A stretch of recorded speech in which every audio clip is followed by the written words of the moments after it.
Okay, let's get this shit going, dog.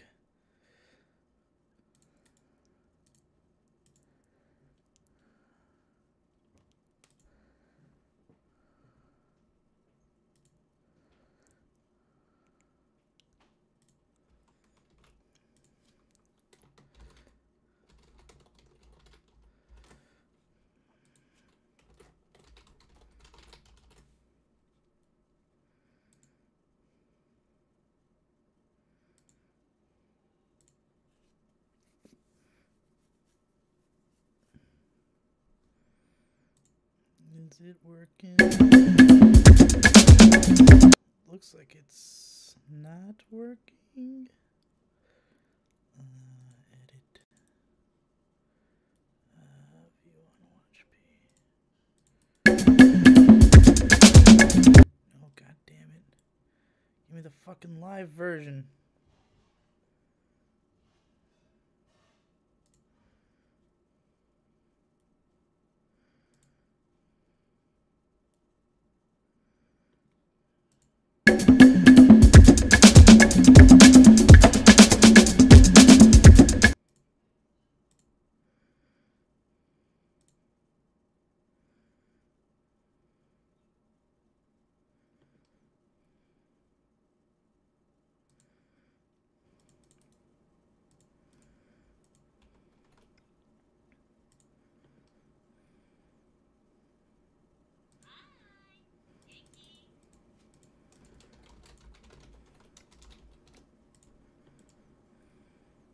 Okay, there we go.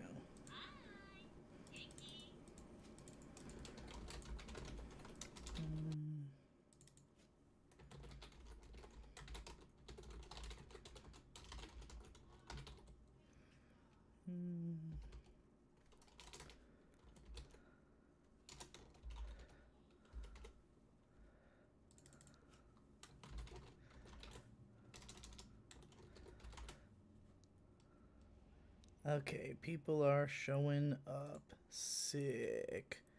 Changing the title and stuff. We'll give people a minute to get in. People are showing up. Sick. Okay, this all looks right. This looks correct. Chat is open. Yo, 791. I don't know what that means, Untitled Abridger, but dope shit. Okay. Okay. Okie dokie. Let's wait. Yee. I don't know. How many people... It says 5 are watching. How many people do I even have at this tier, I wonder? How many patrons are $20 patrons? Let's see if I can find out. Not that I'm expecting everybody to show up or anything, but we might as well know for show. View all current patrons. We've got a lot. There's a lot. There's a hell of a lot. There's like a good 50 some people with a $20 or more reward tier. So yeah, that's a lot. So we'll wait a little bit, I guess, for a few more. Because right now we have 6, according to the live streaming background thing here. It's already past 7 though, but I started like right on the minute. So we'll give them a couple. We'll give them a couple, you know. Well, I guess it doesn't matter. I guess they don't have to be here for you guys to ask questions. So if you guys want to start, you can go ahead. We can go ahead and start up. We can go ahead and start talking about stuff. Hello, Kendra Cars and Untitled Abridger and Akai Kuroba and Harrison Salkeld and Lafferstyle. Lafferstyle 63. How'd you know that? How do you know that exact number? Someone else said 58, but well laid and well paid equals success. Pretty much. I had the idea. I don't remember when, but like somewhere early into like the idea of Gay and Dead, I thought like ideally the next album after Gay and Dead would be Well Laid and Well Paid. It's like Gay and Dead is about the, it's like reaching that valley right before jumping up to the next peak. And so I I wanted it to be called that. I already had the idea when the lyric came about in Fat and Dangerous. I say, you know, till the day I'm well laid and well paid, I'm gonna stay fat and dangerous and strange. I already planned, like, that is meant to be foreshadowing that the day I'm well laid and well paid will come. Hello, John T. Yes, you finally made a stream. This is only the second patron live stream. Maybe you mean a stream in general, though, because I've done non-patron ones. Let me move my fucking chair so I'm not hitting the wall constantly. I'm in a tiny little space back here. Tiny space between me and the wall. Doc Chutney, hello. Sorry about your old iPhone. It's, if you go into the post, it says under your name the number of patrons. I see. Oh yeah. It says like how many it's posted to. Yeah, you're right. Good point. So yeah, 63 people who can view this live stream if they have the time and so choose. Of them, 10 are currently watching, but you know, everybody can see. Left side, so you're not making more songs for Gay and Dead. I am going to try to finish it this coming week, because this week, tomorrow, I'm flying out to to Portland, and I'm going to be staying with Blind Skywatcher, who was the producer of the beats for Paradise in Name Only and Freak Power. He and I have worked together a bunch on other stuff in the past, and he's a friend from way back in the Pony days. And yeah, like I want Gay and Dead to be over with, like, because it should have come out. Really, it should have come out a while ago. Like, you know, we started work on it, like back whenever Broken Brilliance came out. That was when it was like, okay, now we're gonna work on Gay and Dead. And Shade just hasn't been making any beats. He's been working constantly and hanging out with his girlfriend and like doing whatever, and like he really just hasn't been producing anything. And Blind Skywatcher was making beats here and there, but like he wasn't making it exclusively for me. He was just doing like whatever. And initially I wasn't going to ask him to like make all the beats for the album, but like now that it's been so long and like the Gay and Dead emotion is withering away, and I need it to be like out before I don't want to write for it anymore. So we got one song for it done at Jesse's house. It's not he hasn't recorded his part yet, but there's another one that's featuring Jesse called The Bunker that Skywatcher made a beat while I was at Jesse's house, and we both wrote verses for it like instantly. I recorded mine, and we're just waiting on his. But I was able to write it simply because I woke up the first morning in his house with a fucking closed throat because of the fucking mold and mildew in his basement. And so I was like, oh, this is the perfect feeling for Gay and Dead, you know, and wrote a Gay and Dead verse. But yeah, it needs to be over soon because I'm already feeling well laid and well paid. So Gay and Dead has to hurry up and wrap up. And I figure the only time that Gay and Dead is going to still be relevant is in this next week and a half that I don't get to see my girlfriend because I'm traveling to the other side of the country. So, you know, it might stir up some Gay and Dead feels while I'm there. But me and Skywatch are already planning that we're going to try to just like binge through the whole rest of the project and get it out there. And yeah, so hopefully that'll happen.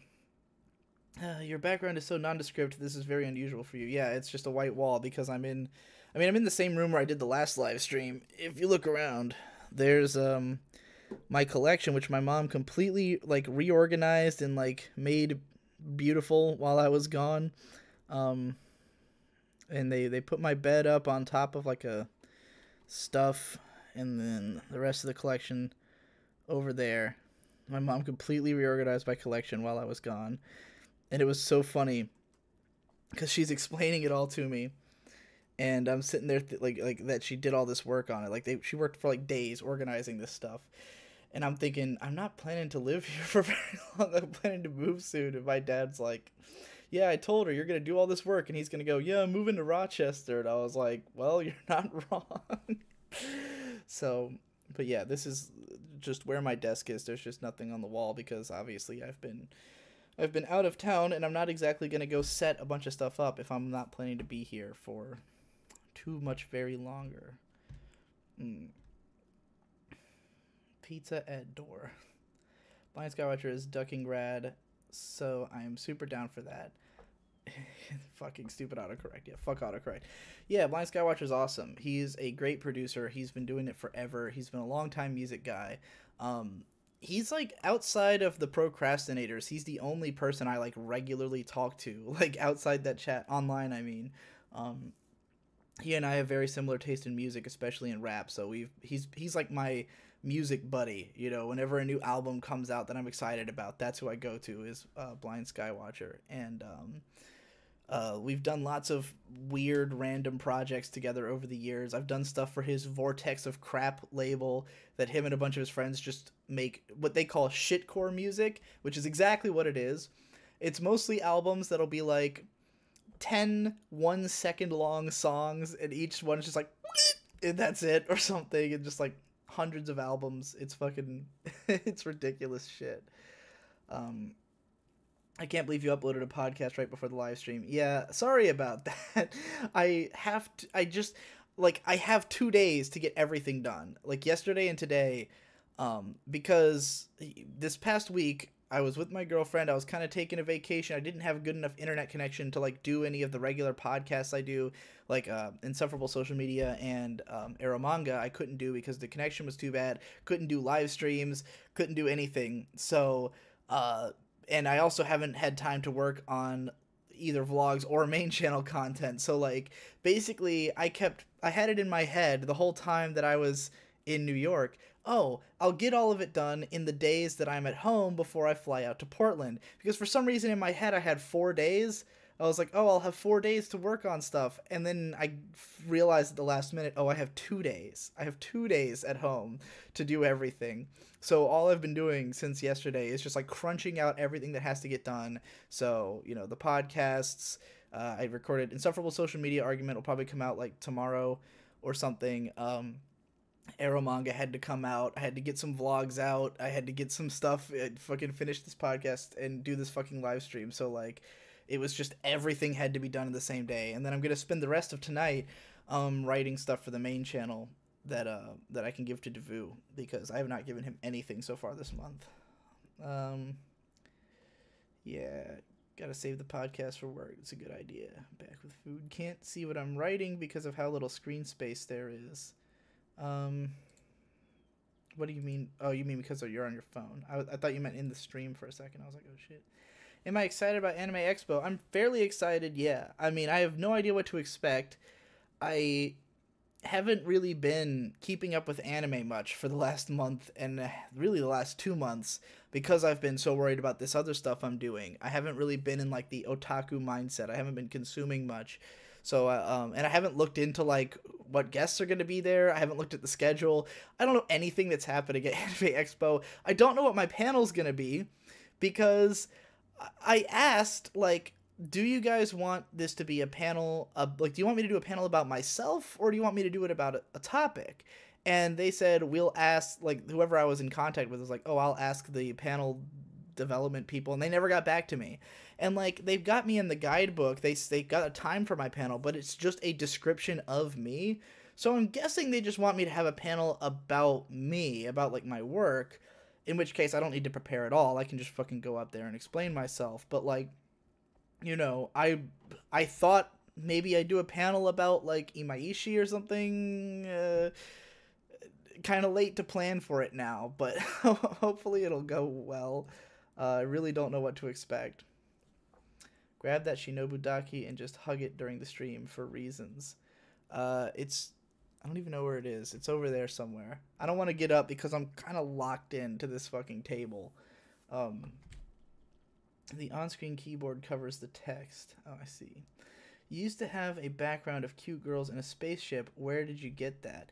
The background was, it was a Gochiusa background. So from Gochu Manwa Usagi Desu ka, or Is the Order a Rabbit? It was just the characters, but in a space sci-fi setting. I think I got it on 4chan, probably. That's usually where my backgrounds come from. I can show you the one I currently have, which is... actually, I don't know if you can see that, because it's... Hold on. Let me move... There we go. If I do this... Yeah, now you can see my background. This is a character named 88, and So I talked about, of course, in writing the Zeitgeist, these lo-fi hip-hop streams.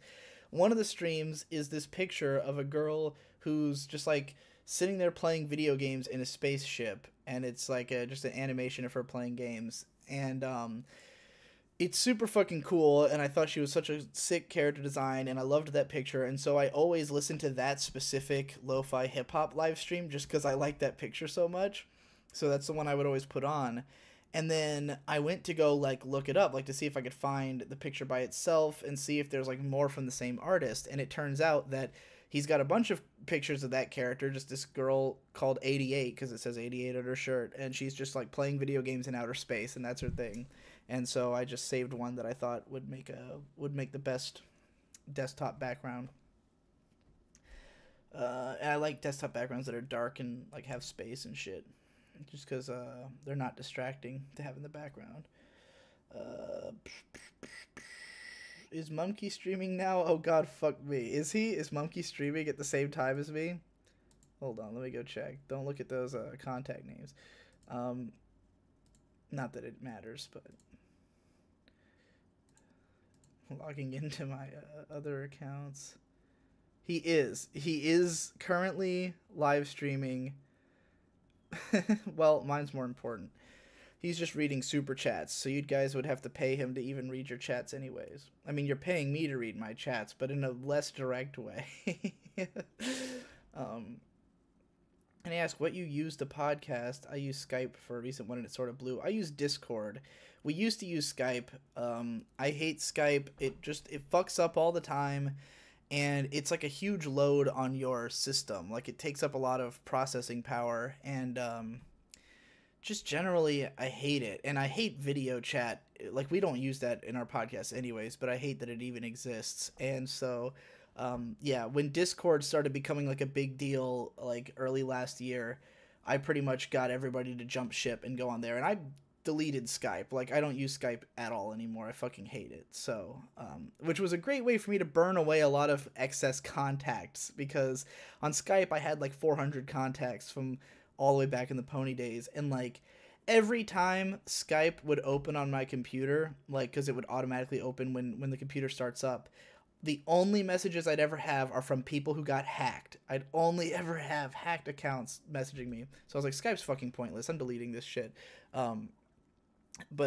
Yeah. So on Discord, I just like added only people I really wanted to be in contact with and nobody else. And it was a great way to get out of having all those contacts. I know convlogs don't get views, but I want to see AX vicariously. Yeah, I'll probably vlog it. Like, I knew convlogs didn't get views when I made the Otacon vlogs, but I made them anyways just because I enjoy like, I don't know. I don't know how much I enjoy other people's convlogs. I enjoy making mine, and mine are usually like pretty light on the actual convention and heavy on me just explaining what I did at the convention, which is how most of my vlogging tends to be, as I'm sure you've noticed. I'm really bad at getting out a camera and like capturing a moment or like being at the ready, because I want to experience it myself, you know, and like, I don't know. I'm extremely awkward at like getting out cameras in anywhere. So, and I always feel like I miss the moments that are actually important. You know, I'm the guy who always sees something interesting and then scrambles for the camera, and it's like, the moment's already passed. I'm fucked. You know, so yeah, I usually don't take much footage. I'd rather just explain it, and I realize it's like a weird way of using YouTube, but I mean, that's what it used to be. Print media, you went to events and then you wrote about it afterwards, like you describe what you saw, you know. I mean, gonzo journalism was written before. It wasn't literally a camera strapped to your fucking helmet, you know. It's not GoPro Extreme Sports or whatever. Like, just seeing a con is in many ways less interesting than like hearing someone describe how they perceived what they saw. So I don't know, I enjoy my own con vlogs, even if they are like basically just me talking about what happened at the convention. I'm at a piece of candy real quick. I'm sorry, I just saw it and I couldn't not. If anybody's curious, it's Reese's Fast Break. I'm just gonna read the chat while I eat this.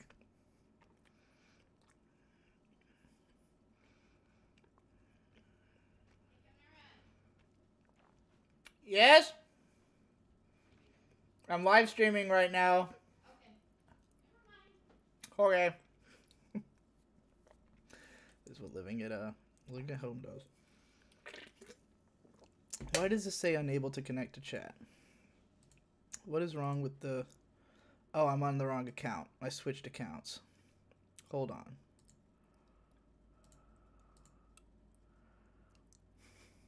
I didn't realize it would do that.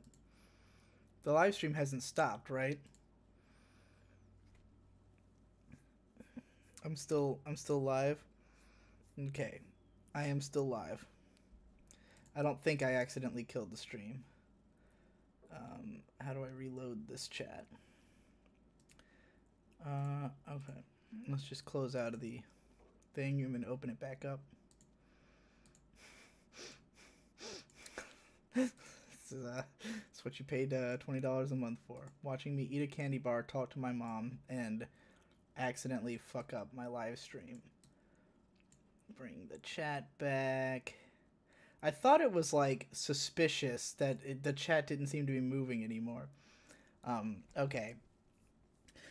Digi, gotta thank you for that Escaping the Internet podcast on account of making me more self-aware of the fact that I've been peering a bit too much into the Hiki hole. Came at just the right time since I'm closing on my house tomorrow and now have to have motive to not put everything I have in one room. Yeah. Yeah, that it's a dangerous hole to go down, and I think a lot of people, like when you're a teenager or like early 20s and you're just like depressed and you become a hikikomori out of like sheer social anxiety, like Welcome to the NHK where he like walked outside and like he couldn't take it anymore. He went in his room, and like that's one kind of being a hiki, but you can also just kind of lapse into it, just like inattentively, not realizing I'm not doing anything, you know. Then you wake up one morning and 2 months have passed and nothing's happened and you're like, oh fuck, maybe I should get out of my room. Which is why I would encourage constant self-assessment. Like, just always be thinking about yourself and your life and, like, what's going on and, like, whether it's going well. Like, I would say, for me, you know, almost every day, I'm always thinking, like, have I done all the things I'm supposed to do, you know, today, this week, this month, this year? Am I making progress? I'll definitely go to your panel, even if it's just like your vlogs IRL. Yeah, it probably will be. I mean, that's fun enough in itself. I've done plenty of panels that were completely unplanned, and all of them have gone really well. Like, all the BronyCon panels, people seem to enjoy, and those were always just Q&As, so I think probably, even if it is just a Q&A, which someone said, yeah, I got the impression the panel was going to be more of a Q&A thing, but I'm down for whatever you want to do. It'll probably be interesting regardless. Yeah. It'll probably involve some Q&A. I'd like for that to be as little of it as possible, though, because the reason that I love these patron-exclusive live streams, why I'm excited to do these, and I thought the first one came out really well, is that you guys have seen most of my content, and you're not going to ask me questions that have been answered 10 times over. You know, when people come in to my regular live streams, if I do just like a general Q&A, I'm gonna get like, what's your opinion on Kill La Kill? And it's like, I have 10 fucking videos about Kill La Kill.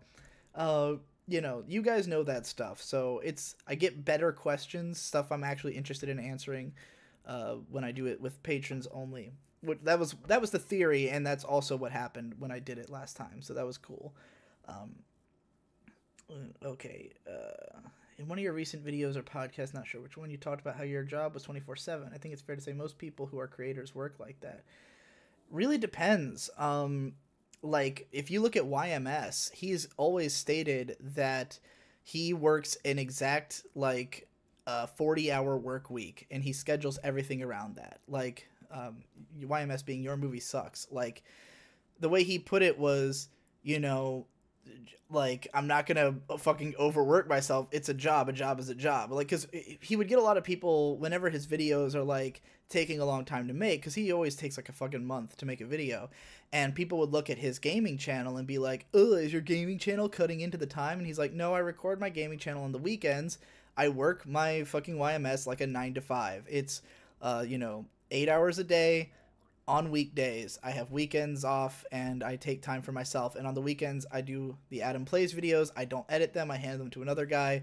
And I really admire and am jealous of that work schedule. And I know lots of creatives who have it that way, who have it set up so it's like a regular job, so that they have time that they don't have to feel like they're at work, that they can feel like I'm doing something else. And for me, it's so rare to have that feeling of like I'm allowed to relax at this time, which is kind of how I treated the weeks that I was in New York while I was on this trip. Like, it was the first time that I ever, like, in forever, that I was able to like mentally say, I'm not working this week, this is a vacation, you know. And it was extremely healthy. I think it did a lot for me. Gibbo's BronyCon vlog from years ago is still the best thing the PCP has ever made. It's pretty great. That was from 2 years ago, I believe, the 2015 BronyCon. And yeah, it's my birthday, bitch. Have you seen any or all of Hunter S. Thompson movies? The Buffalo Roam, Fear and Loathing, and Rum Diary. I've not seen any of them. I know a lot about the Fear and Loathing movie, but I've never seen it. I should. ASMR candy eating when? Just now. ASMR watermelon eating web. That's a fucking ancient video. Is that even still listed? It might still be listed on After Dark if you go way the fuck back. I don't remember.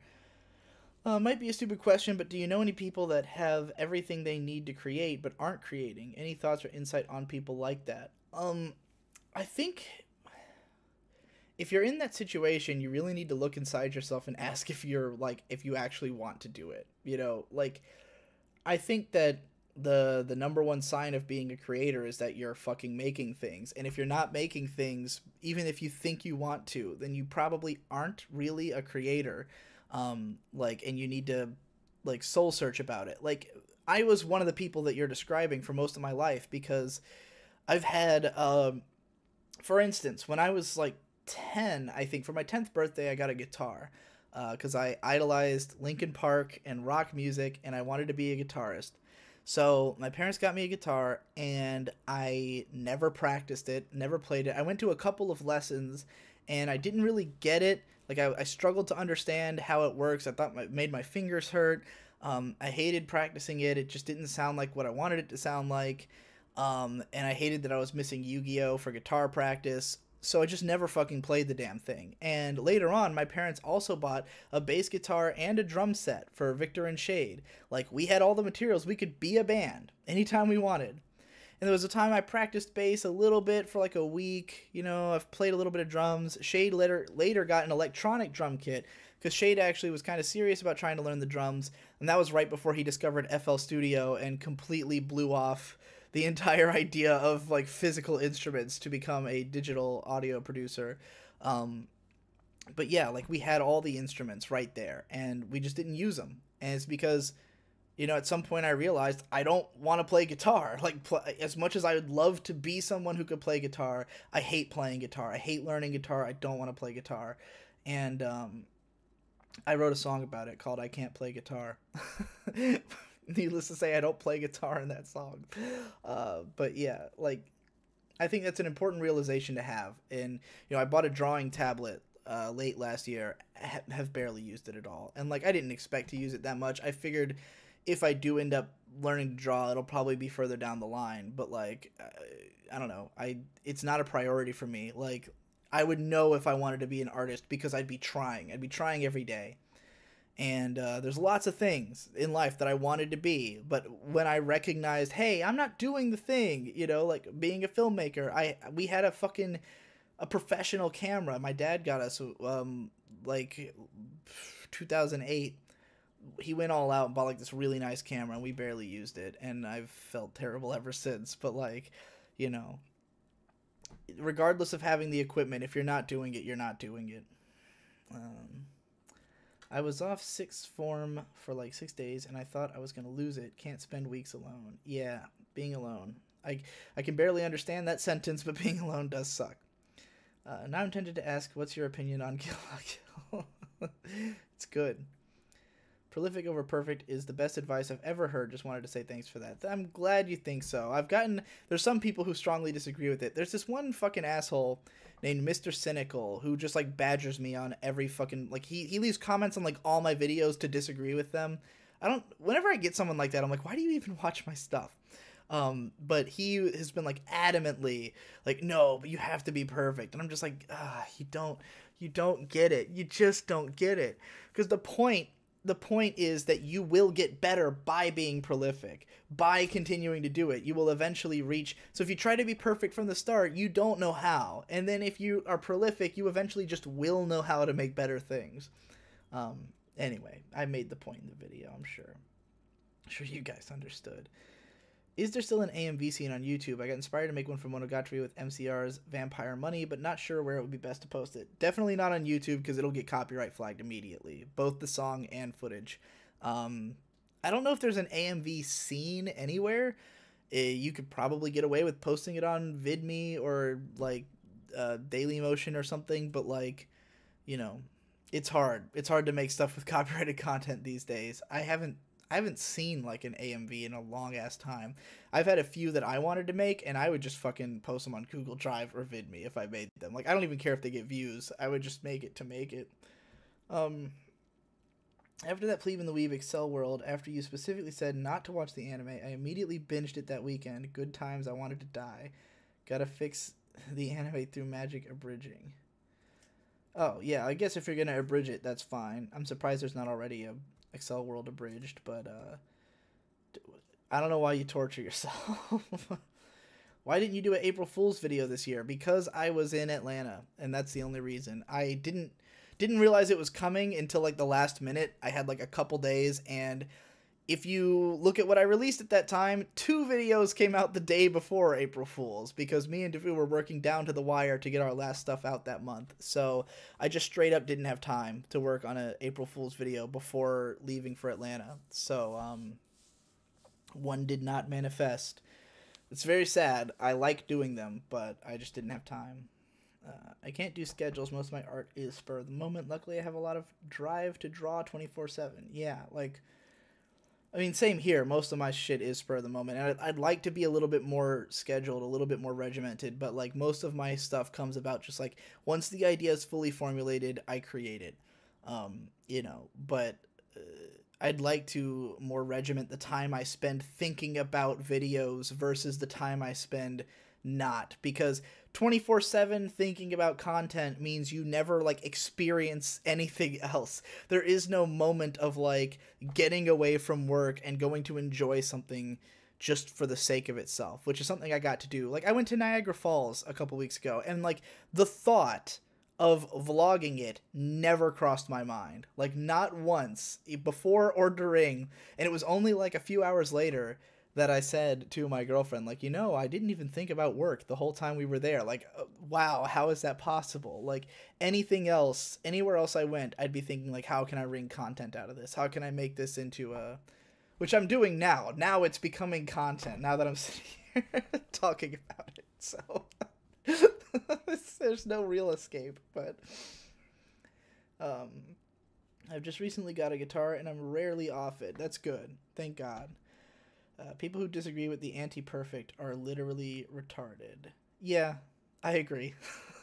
Mr. Cynical's definitely fucking retarded. If you woke up tomorrow with no subscribers, name recognition, or past videos, how would you gain anime YouTube popularity under the current system? Asking very selfishly.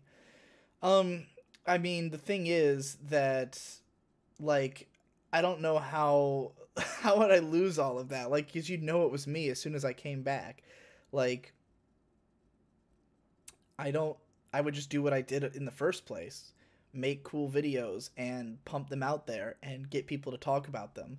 Like, I've always spread just through word of mouth and algorithms, you know? So, for me, post your shit on Reddit, or get somebody to post your shit on Reddit.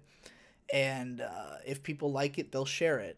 Tell other anime YouTubers about it, you know? Send it to everybody who you can find. Half of them will ignore you. Some of them might watch it, and some of them might retweet it. Tweet it to people. You know, get it on Twitter. Get it on social media. Just make it spread. Get it out there. Make sure people look at it. And if the people who look at it like it, they'll show it to others. You know. Oh, what the fuck? There was like chocolate on my pants just now. Ugh. How did that happen? Most of my ideas are like weeks to months long endeavors. Like currently I have a plan for a project that involves writing thousands of words a day and then editing it by Christmas. 6-month plan. Yeah, none of mine are like that. Maybe weeks long, but I never plan anything that's going to take like months, unless it's like months in the editing process, but the writing process has to be shorter than that. Like Asterisk War sucks. Like it did ultimately take me like just over a month to write all of it because I did other stuff in the meantime, but like um you know, the process of writing it was mostly less than a month. I know you said most of your figure collection has either come from the Philippines or cons, but know any good sites to get them from? There's Toys Logic, which I've bought a few figures from, I think. There's like, I don't know if rights Crunchyroll. Crunchyroll sells figures. Amazon, eBay. You know, find the right sellers. Make sure they're not fakes. Ami, which is like straight from Japan, like you pay in yen and everything, higher shipping costs, but shipping costs are always bad. So all of those. There's a go look up the BiFag guide. Like if you go to my video how to blow all your money on anime merch that I made in like 2014, I link in the description to the 4chan BiFag guide, which is just like explanations like every possible place you can get anything and what it'll cost and how you'll have to go about getting it. So look up that. If that link's broken, then just like Google BiFag and you'll find it. Honestly, in watching the BGE interview, I realized that I cannot plan worth shit at all. I mean, Best Guy Ever plans things way too much. Like, it's totally unnecessary, the level of planning he does, in my opinion. I know it's what he's comfortable with, but, like, it just takes him so long to, like, even start on something because of the level of planning and, like, you know, he's the type of person who uses markers in Sony Vegas, and I don't do that. Like, anything, any kind of, like, process, I cut as much of it out as possible. For me, it's all about, like, brain to paper, you know, nothing in between. He takes lots of notes. He fucking stories out everything. He makes sure it's all like totally fucking crisp, and I don't know if it even makes the workflow faster in the end. I think it's more like it prevents him from getting distracted and forgetting things. Like, he's pretty scatterbrained in general. I'm the type of person who just remembers everything. Like, I know exactly what has to get done, so you know, I don't need to make a bunch of notations, whereas he needs that because he will forget something if he doesn't. So I understand he needs it on some level, but for me, it's just like blast through. But you know, I'm a fucking genius. Have you ever heard of the YouTuber Explanation Point? No, I've never heard of him. I'm working on game now, but working with other people is hard, especially since I'm in school and don't have the income to drop out for it. Yeah, I mean, working with other people without being able to pay them is pretty much impossible. Like, honestly, like when it comes to making a game in high school, your best bet is to either learn how to do absolutely everything and do all of it, or just like keep working on it until you can afford to get a job and pay some people to do it. You know, like the likelihood of finishing a game while in school is next to none unless you find someone who's like as dedicated to your vision as you are on the project. Sad as that is to say, but if you do learn to do everything, you can do it. Devu made some pretty basic shitty games in when he was that age, just by doing all of it.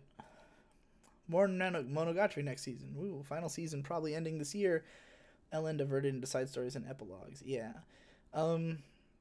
Hopefully I'll catch up on Monogatari. Like if this final season is actually the last anime, then I'll catch up on all of it and probably find something to write about it.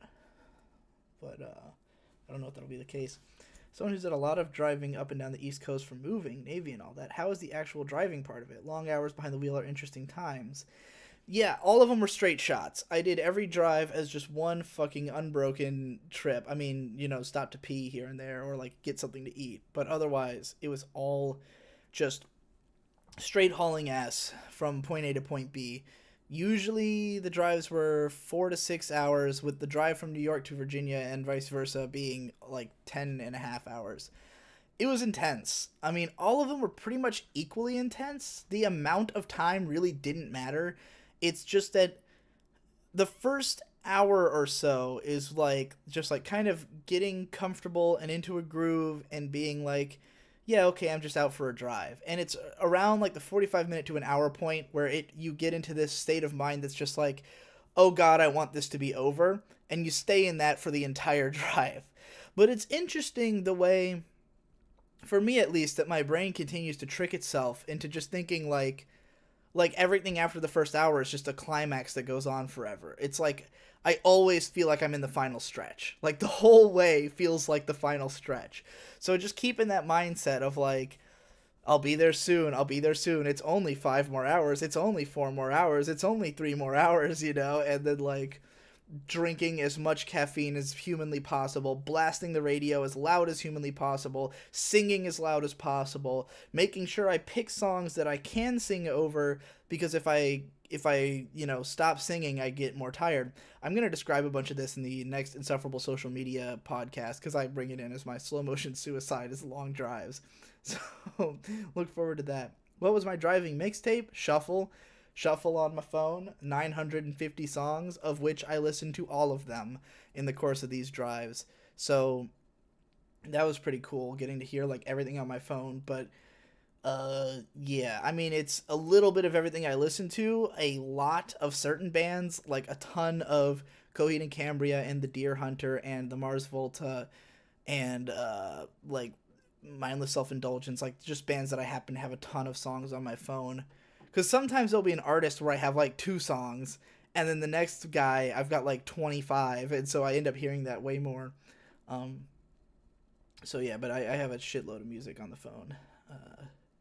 8-hour drives are nothing if you work 8 hours every day. You get really good at ignoring the time and distracting yourself. Yeah, I imagine. I mean, I didn't think they were that bad. It's mostly just like, I think it's because my eyes get tired easily. And when your eyes are tired, it kind of like tricks you into thinking you are tired. Like most of these drives, after making them, I still had energy for the rest of the day to do stuff. It's just like in the process of driving, my eyes want to be closed, and when my eyes are closed, I start to drift off, So I was constantly like trying to fight the eye strain and the tiredness, but then I'd get to the place and be like, for hours hanging out and doing stuff. So like when I went to fucking Jesse's house, I drove 4.5 hours from Cincinnati to fucking Michigan, Lake Pier, and I got there, and like it was probably, because it was pretty early when I got there, so probably like 3 or 4 p.m. And then we literally just started recording Let's Plays and did that all night, like immediately. So within the first 6 hours I'd been there, we had 4 hours of Let's Plays, and that shit was madness. Luckily, I'm studying game design and development at school, so I know people to work with. Yeah, that's always good. That's a good way to meet people in a related field for sure. All right. Well, I've run out the chat, so let's go answer some of the stuff that was posted on the Patreon page as questions or comments. From Abu Trash, he says, today's no good for me, so I'll just leave a question. In the Escaping the Internet podcast, you talked about how the presence of your IRL girlfriend and friends makes it easier to get offline. However, I feel like you were mostly able to meet these people through the internet in your unique job. For someone like me who works a 9-to-5 accounting job, I'm only surrounded by normies and people I'm not able to emotionally connect to. Additionally, I've always had a similar disdain with interacting with people online for the same reasons you mentioned, so I've got no friends either. In short, how the hell do I escape the internet? No, it's a weird question, but you seem to be going through a similar phase in life, so I thought I'd see if you had any further insight. Anyways, thanks for the live stream, and I hope everything is going well for you in your currently frantic life. A good person to talk to about that would probably be Best Guy Ever, who's in more of a similar situation, in that he has to work a normie job, and he can't really relate to any of the people at that job. He used to like hang out with them and stuff, like at work get-togethers, but he gradually like distanced himself, and like, it really helps to have an online presence. Like, it helps to have people who watch you and want to get into contact with you. And that's a much easier way to meet people. Being on forums and stuff like that helps as well. Like, you do have to be able to meet people online to then take them offline, kind of, and you can't easily go to meet them. I don't know how much of this I'm at liberty to describe, but the day after I left Nate's house, he had a girl coming in, like who flew in from far away, and she Like, you know, it's just someone who follows his content, thinks he's cool, and wanted to hang out. And the two of them, you know, got together and were able to meet offline. And, you know, he can't just like, let's say that they had started dating immediately, which didn't exactly happen, but, you know, it's possible. Let's say that they had started dating immediately. Like, they couldn't just go. He couldn't just get up and go to wherever she is, and vice versa. Neither one of them could have just left the way that I'm about to do. You know, I'm in an extremely unique position. So escaping the internet's not easy. And I mean, even me, for all the ease with which I can just take off and go, I didn't find someone I wanted to do that for years. You know, like I've been whining about how I want to escape the internet and get a girlfriend since the fucking end of December, early January on the decompression chamber, you know? So that's a whole 6 months before I found an outlet to escape the internet. So, like, it's not easy, is what I'm saying. And, you know, it can't be done as flippantly as, like, oh, just do this and you'll be fine. Like, it's a struggle. And it's a struggle I've been trying to get through most of my life. I've spent most of my life on the internet. But I found a path out. Okay. I tried Tecate some days ago. That makes Yingling, Fat Tire, Coors, Dragon's Milk, and Tecate. Conclusion, I do not like beer. I'm also a heavyweight, so it's too light for me to bother acquiring it. Yeah, that's just like my friend Donson, who he can drink like 10 beers before he gets drunk.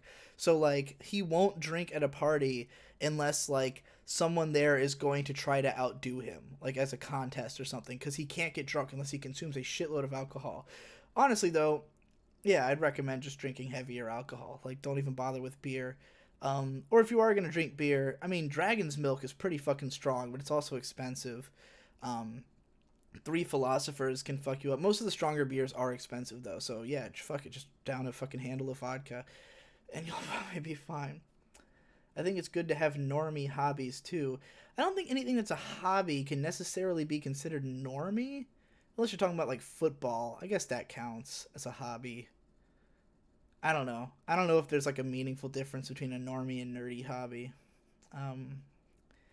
Jobs in adulthood is isolating for sure. You got to go out and try new things to avoid it. Yeah, it's hard. Like, it's hard to leave, but, like, that transitional phase of, like, you know, now that I have a job or now that I'm doing something, you know, different from what my friends are doing and I don't really relate to them anymore. And it's like, where do I go from here? And you got to, like, find people who can fill in whatever holes you have in your life, which for me, as someone who makes content constantly, like, I can't make time for, like, talking to somebody online. I can't make time for a Skype call. I can't make time for, like, a, you know, something like random. It's better for me to just have someone who's just there. Like, when I need someone to be there, like, if I want to just close out of the window and be like, okay, I'm done working for the next hour, I need somebody to just be sitting there ready, you know? And, like, the only way you can really have that is to live with somebody. So, you know, and I used to have people like that. I used to have Victor and Shade around that I could just, like, come down and say hi, you know, but they're not really around anymore. So that's why I'm getting the hell out of here to go live with somebody who can be around. The trouble comes when you don't recognize how much it makes you that way. Yeah, it can be dangerous, man. Sometimes you don't realize, like, how fucking isolated you've gotten. Um, isn't Yingling really, really weak? Yes, Yingling is pretty weak. It's just a standard beer. I've been on leave for a week since Monday, and it was only because of that I realized how much I worked. Yeah, I mean, like I said before with the vacation thing, like, just being away, like, not thinking about work made me realize how much I think about work. I talk about this in the new podcast that none of you have had time to listen to because it just went up before this live stream started, the new Digi Does Life.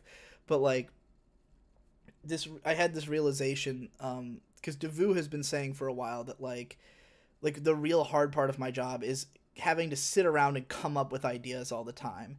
And, like, I didn't give as much credit to how much effort that takes until I didn't have time to do it. And then I realized, like, how much time I spend sitting around just concocting stuff, and, like, working even when I'm not physically working.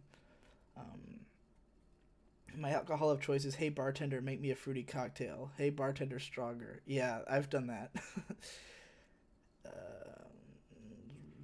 Just reading through you guys' stuff. Yeah, okay, no more questions, so let's go to the fucking thing again. Let's see what else we've got here.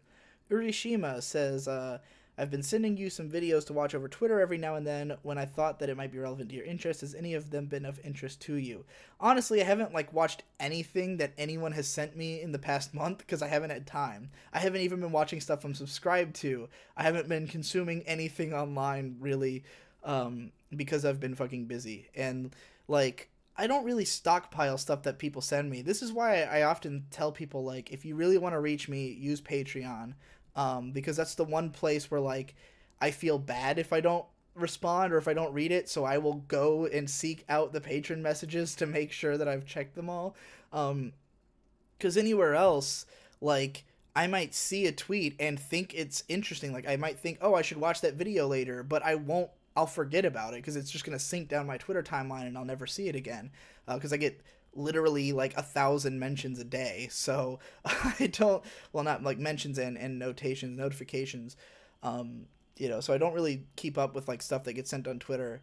Reddit, you've got better odds, but if I check the inbox, it's there once and then it's not going to be there the next time I check. So I'll probably forget.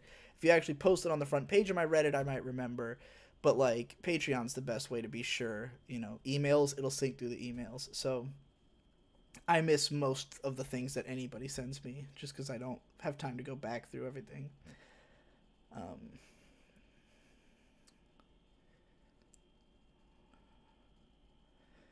Yeah, this guy said, Doc Chutney says he's super social at all times, and ironically, alcohol makes him unsociable, puts him in a bad mood. So there's no real positives to drinking. Yeah, some people are like that. I'm unsociable, and drinking opens me up. So, like, for me, it's like the ultimate way to deal with any social situation. Like, for instance, I went to the Dick Show live, and I went to, like, a big meetup at a bar, and there's all these dudes around, and I'm just like, why am I here? And then, they got a couple beers in me, and I'm like, hey, this guy. So, yeah, that's why I like drinking. But if you're already sociable, then you don't need it. Which do you like more, Kobayashi's Dragon Maid or Girlish Number? Dragon Maid, I would say, by like a little bit. I rated it higher anyways. Just because, like, Girlish Number, most of it is like a really great time. It's really funny. I love the characters. I love the ideas of the show. And the baseline quality is pretty fucking high. The last 4 or 5 episodes, the baseline's a little lower. Like, I still think they're great and I defend them, but like, it's not as high quality consistently. But like, that's more like the kind of show where you finish an episode and you go like, man, that was a good episode. Whereas like Kobayashi is the kind of show where every second of it, I'm like frothing at the mouth with enjoyment. Like the first episode of Kobayashi is probably my favorite anime episode in years. Just like everything about it is so fucking delightful. I think I've seen it 3 times already, and every time I'm just like, yeah. Just like the animation is constantly popping. There's just so many moments that are great. And honestly, like, if it weren't for the stuff I don't like in Dragon Maid, I would have given it a 10. Like, if it weren't for the fact that some of the side characters are... I don't care about Lukoa or the fucking little Shota kid at all. Some of the other side characters are a little boring. And, like, the fact that it gets a little bit repetitive. Like, if not for that, I probably would have given it a 10 out of 10. Because I was definitely feeling that way from, like, episode 1. But it's pretty close. I go from quiet to partying, dancing, and being the center of attention when drinking. Don't know if it's actually a good thing, though. Yeah, who knows? Is there a Kona grill near to your girlfriend's place? And if not, have you had any pizza yet that has topped the barbecue chicken flatbread? I have Kona grill really fucking close to me. I don't know if I think of the flatbread as a pizza, per se. Like, it is, but it's not at the same time... Like, I don't know. I don't feel like it's on the same scale as most pizza is, but I don't know. It's fucking perfect. It's the greatest thing I've ever eaten. I don't know if there's a Kona grill up there. I doubt it, because there's not a whole lot of them. I'm going to look it up right now. No, not the menu. Locations. Let's find out. Where is Kona grill? Go to fucking maps. And let's check out all their locations. So the nearest one to me is in Richmond, and give me more. How do I make it just show me all Kona grills everywhere? Okay, let's hold on. Okay, here we go. Yeah, it doesn't look like there's one in upstate New York or in New York at all.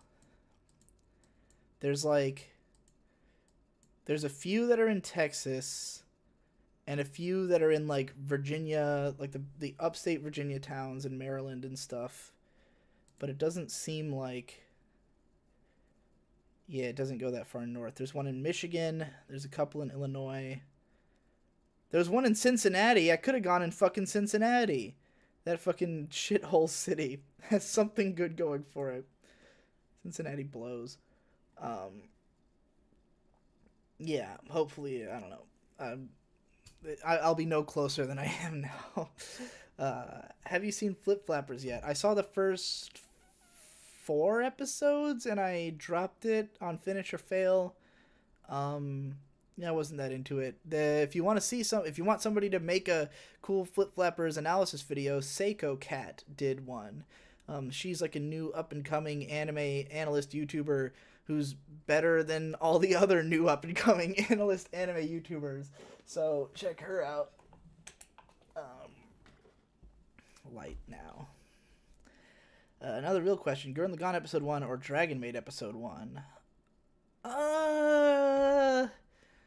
I gotta give it to Gurren Lagann because Gurren Lagann episode 1 is like classic. I don't know. Actually, maybe Dragon Maid. Like Dragon Maid episode 1 could have been like an OVA and I still would have given the show like a 9 out of 10. Like it's so fucking delightful and it tells you so much about the characters immediately. Gurren Lagann episode 1 is very like plot and action centric. Like I don't know if the entirety of the episode is like always delightful. Like the whole part where they're just fighting the beast, the gunmen in the cave. I don't know if I'm as enthusiastic about that scene. There's a lot of like expository dialogue and stuff. It's a phenomenal episode, but like Dragon Maid episode 1 is just like delightful. You know, it's just like a constant smile on my face. So I guess I'll go with Dragon Maid episode 1. It's probably one of my favorite first episodes. It's bizarre hearing you talk about Rochester with vague familiarity since I lived in Saratoga Springs for a year. I don't know where Saratoga Springs is. I guess near Rochester. I didn't actually spend much time in like the central city of Rochester because the town of Greece is where my girlfriend is. So it's like kind of outside Rochester. It's like the outskirts. But yeah, I'll probably be living there before too very long. Like in 2 weeks. So look for me if you still live around there. Looking forward to Violet Evergarden. Q&A going back to action. Sign me up. Yeah, I don't know much about the show. I saw that fucking trailer that came out like a year ago. That was so ridiculously well animated that I was like, this isn't real. Like, there's no way a show can look like this. This cannot be real. And it can't be. It can't look that good. Just rewatched Gurren Lagann and it was better than watching it the first time. Yeah, man, Gurren Lagann is a show that has aged incredibly well, I think. And I think it'll continue to age incredibly well. Everything Gainax has ever done has aged incredibly well. Even like their off-year shows, the ones that aren't. I was gonna work on. I think I've probably mentioned this somewhere before that I had a project like almost 2 years ago that was going to be about all of the Gainax shows that people don't think about when they think of Gainax. Because when you think Gainax, you think either Hideaki Anno, Hiroyuki Imaishi, or Kazuya Tsurumaki. Like, you're going to think of the shows that those 3 made. And that only makes up, like, half of their catalog. And, like, a lot of that off-year stuff that they do is still very Gainax. Like, it's still pretty, like, out there and experimental and has great animation and, like, even if it's just like a genre tropey adaptation, they usually do something unique with it. So I think Gainax shows always age better than like anything else that they're contemporaries. Like Mahoromatic, that show, if you watch it now, it came out in like 2000. It's just kind of a standard like magical girlfriend rom-com thing, but it looks good and it's pretty entertaining. So it's aged a lot better than any other show of its ilk from that fucking time period. Gluten Lagoon is so good, my dude. So I've gotten a lot of shit over watching Ava and not wanting to watch any of the movies, rebuild or otherwise, and that's all based on me valuing the original circumstances creating the artistic integrity of the show. You don't mean that you haven't seen End of Ava, right? Because End of Ava is just the ending of Evangelion. You should definitely watch End of Ava. OG, okay, it says OG Ava and not wanting to watch any of the movies, rebuild or otherwise. Yeah, dude, watch End of Ava. Like, it's just, like, I mean, they openly said, like, we couldn't do what we wanted to do with the ending of Ava the TV show, and the movie is just, like, what it should have been. You know, it's, like, what it was supposed to be, and it's 1,000 times better than the end of the show. It's better than the show. End of Ava is the best part of Evangelion. The Rebuild movies are whatever. Rebuild 3 can fuck right off, but End of Evangelion is a fucking masterpiece. You should definitely watch it. I watched all of your Why I Dropped videos, and I consider basically a sister series to 250 anime recommendations. The appeal is basic descriptions of hundreds of anime that I don't know about. Yeah, that's why I have fun doing those. Like, the most interesting part is always trying to figure out how am I going to describe this show, because sometimes I just want to, like, offer my opinion and walk on, and then other times I'm like, but wait, you have to know what this show was. Like, you have to understand just how baffling this truly was. And, like, I'm thinking of I was gonna do a follow-up series that was every anime I've completed, and, like, a brief review of every anime that I've completed. And I started to work on it when I was at Jeff's house, but at Fern's house, rather, and I made it, like, 15 minutes in, and then I heard somebody moving upstairs, and I was like, I'm gonna fucking wait for this. But I'm probably still gonna do it. I'm just gonna skip anything I've given a score to. So basically, I think I'm gonna do a video series where I score all the scoreless shows. Like, what I think the scores will be if I rewatch them. Not necessarily what they will be, but what I think they would be if I rewatched them. So, that'll be the next big fun vlog that I might record a bunch of tonight. Later into the night. Okay, let's see. That's when I found out about how many fucking mid-2000s harem anime there are, and my destiny to watch them all. Yeah, there's a fucking lot. I also watched Ava for the first time. I'm not sure if I got it. I don't know. I just didn't get it. Not sure I connect any of the characters, and also need to watch End of Ava. Yeah, watch End of Ava. I don't know if it'll help you to get it, but there's not that much to get. I think a lot of people overthink Ava, or maybe I just take it for granted because I've been thinking about it for 10 years, but, like, I don't consider the show that hard to understand. You just gotta, like, take it for what it is saying. Like, what the characters explain the themes, you know, like, they fucking explain in episode 4, like, the hedgehog's dilemma is where you want to get close to people, but when you get close, it causes you both to hurt, and so you pull away. And that's the entire fucking show. That's what it's about. It's about Shinji wanting to get close to somebody, but he can't because he's a fucking autist and he doesn't know what he's doing. And that's the plot of Evangelion. And that's why it's so relatable to me. How do you deal when people commenting on your vids constantly misinterpret your stances portrayed in the video? That seems like it'd be incredibly frustrating after a while. I mean, it's just my everyday life. It's been going on for so long. How can I stay mad? How can I still be upset? It's a nightmare world. There's people who put words in my mouth all the time. Like, people who leave comments that are just like, either they've interpreted it wrong and they disagree with it, or they've interpreted it wrong and they agree with it, and they're defending me using the wrong words, or just misremembering things, confusing me with other YouTubers. That happens a lot. Like, I'll have people say, like, oh, I'm pretty sure he really liked that show or really hated that show. And, like, I know they're talking about something like Jeff said or something like Mother's Basement. So yeah, it's a nightmare world, but I'm totally used to it at this point. Like, what can you do? End of Ava is probably my favorite film I've ever seen. Yeah, it was my favorite anime for a long time. I haven't rewatched it since doing my Ava rewatch, which I really should have. I've seen it way more times than the show. I've probably seen the movie like 4 times. It's so fucking good. And more importantly than just rewatching the film, well, not more importantly, but like, there's this AMV of End of Ava set to Bohemian Rhapsody by Queen, the live version specifically. It's not just End of Ava, it's like the whole show and End of Ava, but like I've watched that AMV probably 100 times in my life.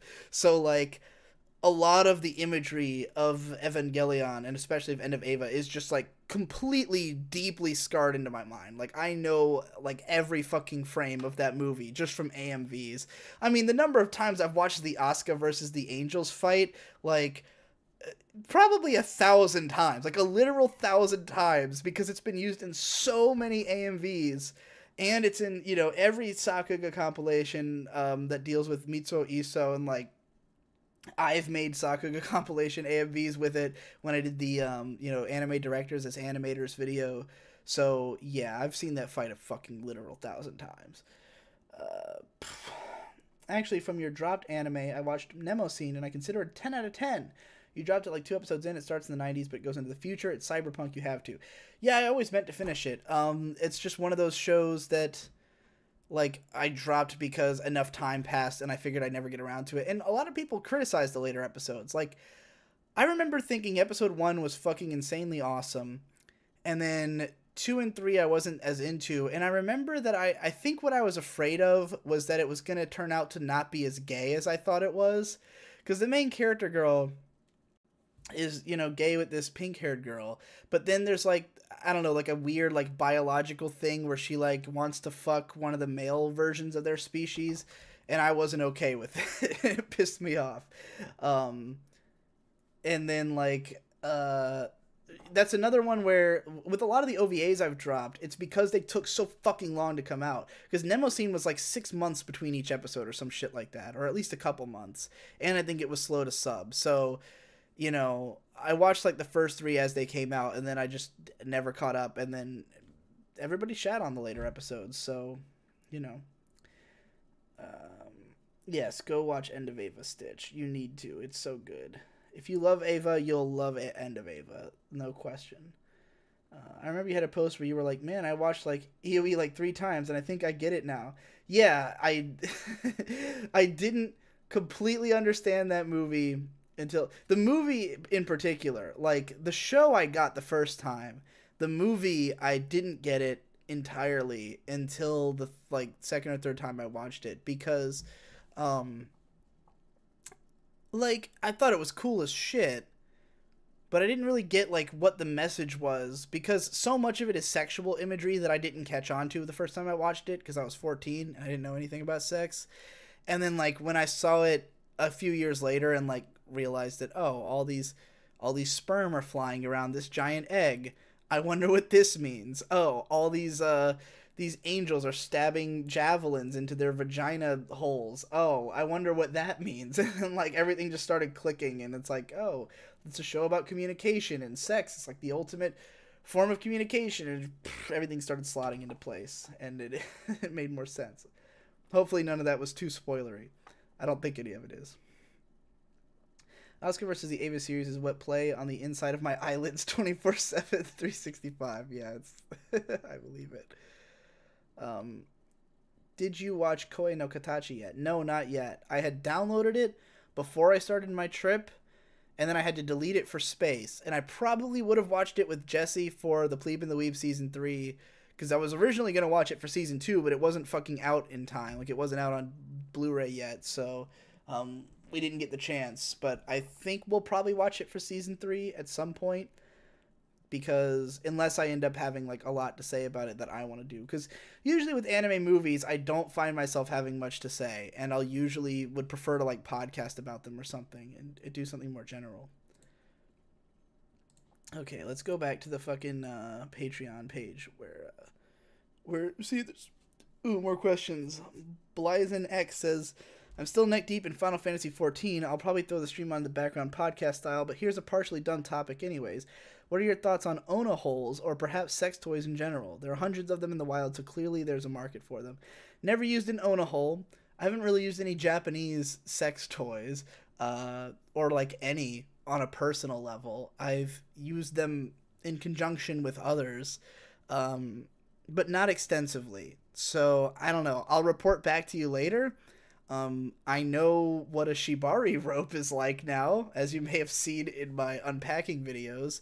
Super soft and silky. They're very like comfortable to the touch. They're but pretty complicated. I looked up some tutorials, didn't completely understand it, you know, but you can. It's still a rope. You can still do basic shit with it, even if you don't know how to do the more advanced stuff. So, yeah, I don't know. I'll get back to you in the future if I end up using more and having more of an opinion. I'm not too fussed about spoilers anymore. That's good.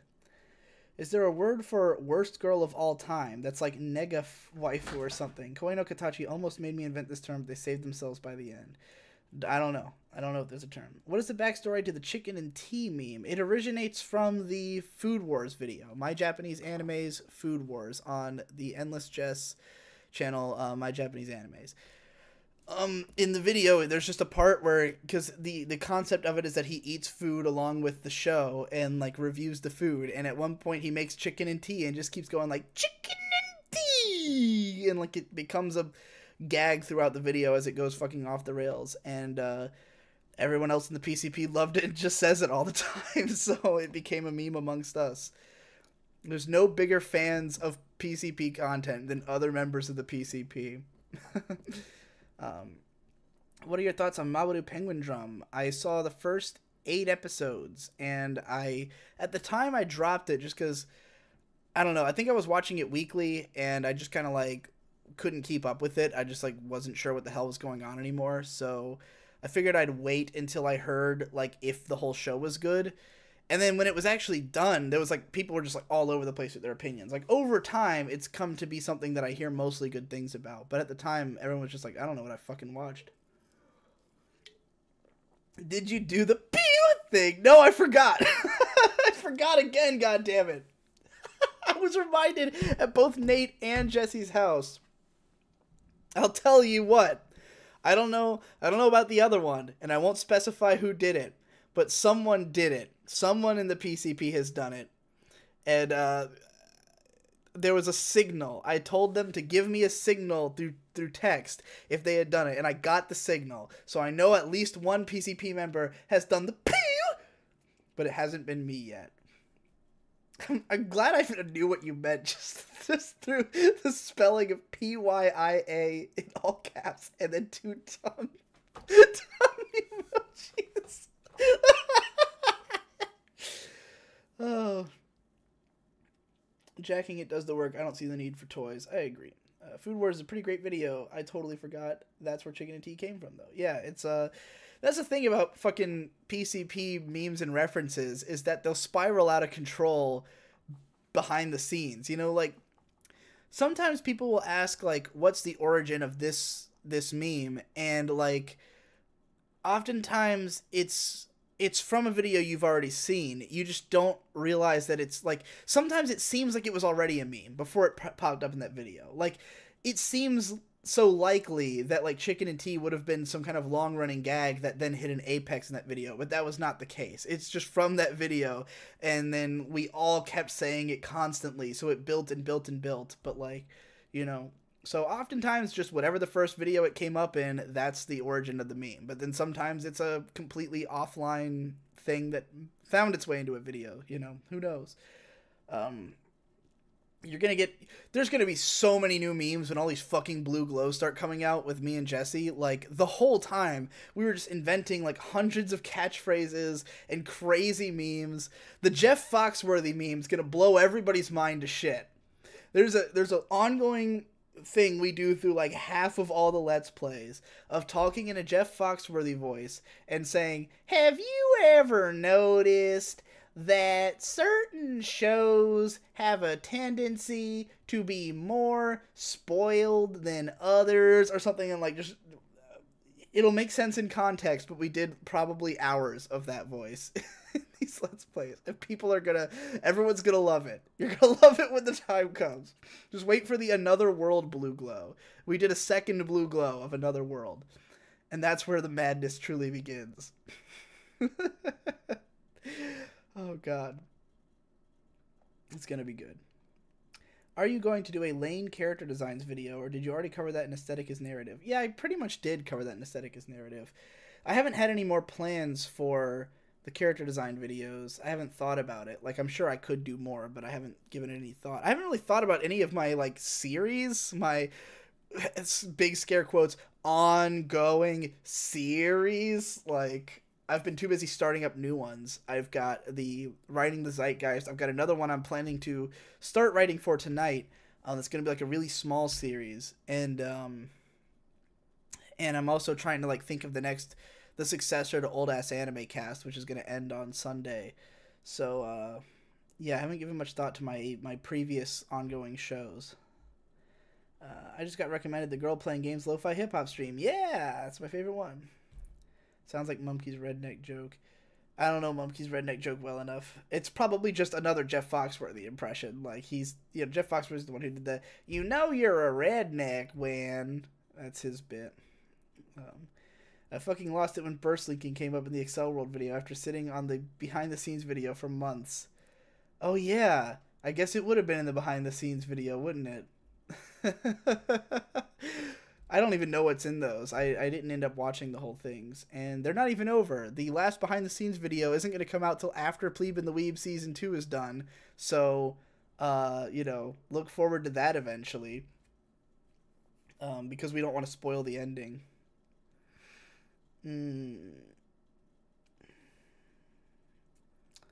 Yeah. I've thought about finding some way to release that other behind the scenes stuff, because like, we're planning to do the Blu-ray releases once season 2 is over. I'll do the first round, and then the next one after season 3. But like, a lot of people have asked, like, will there be a way to buy Blu-rays after the fact, or will there be a way to buy the behind the scenes content? And I'm thinking probably like, if I can find a way to get the behind the scenes content onto the Blu-rays, then I might make it so like there's extra Blu-rays for sale that you can buy that'll have the behind the scenes stuff, but like not all of it, because so much of it was just like us recording ourselves watching the shows, which I don't know, some people enjoyed those, but who knows. You said Haruhi has the best hits in anime, but who has the best hits in all of illustrated art? I mean, still Haruhi, because well, okay, that's not true.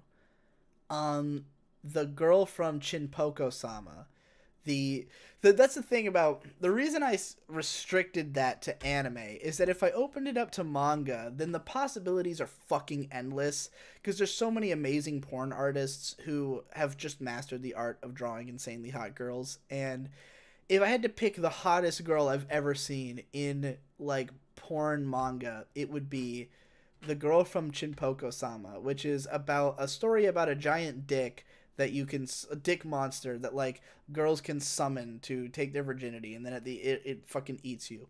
And the main girl from that is like the hottest girl ever. So Chinpoko-sama. I don't know if she has a name. How do I update the address for receiving the physical Plebe and Weeb? I'll probably ask everybody when the physical releases start coming out. Like, I mean, they're still a long way away. Like, because they can't start coming out until all the episodes are out. Because, I can't put them all on the Blu-ray until all the episodes are out. So, I can't even, like, test out what a Blu-ray is going to be like until the entirety of Season 2 is done. And then we'll make the Blu-rays. Ben still hasn't even made the art for them yet. So yeah, when the time comes, I'll surely ask everybody. I think there might be a way to do a change of address to Kickstarter. I mean, obviously, if you send me a message on Kickstarter, I'll see it there. But yeah, I don't know. How's the Shinbo project going? Not at all right now. I haven't been working on the Shaft project. It's just there's no way I could have worked on it while I was on this trip, like this month-long trip. There's a bigger video project that I was going to try to do during this month-long trip because I thought that Nate and Jesse would be good help on it. But we didn't really have time to work on it, and I still want to get it out soon because it's not too hard to do the prep work for it. It's just a matter of literally having time. I've had no time. So yeah, there's a different longer video that I've been working on, but the Shinbo project's on the back burner as usual. What were your favorite games shown at E3 this year? I didn't watch E3. I don't give a shit about video games. I definitely don't care about hype cycles. Like, I'll believe a game is good when it comes out and gets a bunch of 10 out of 10 reviews. That's when I'll believe it's good.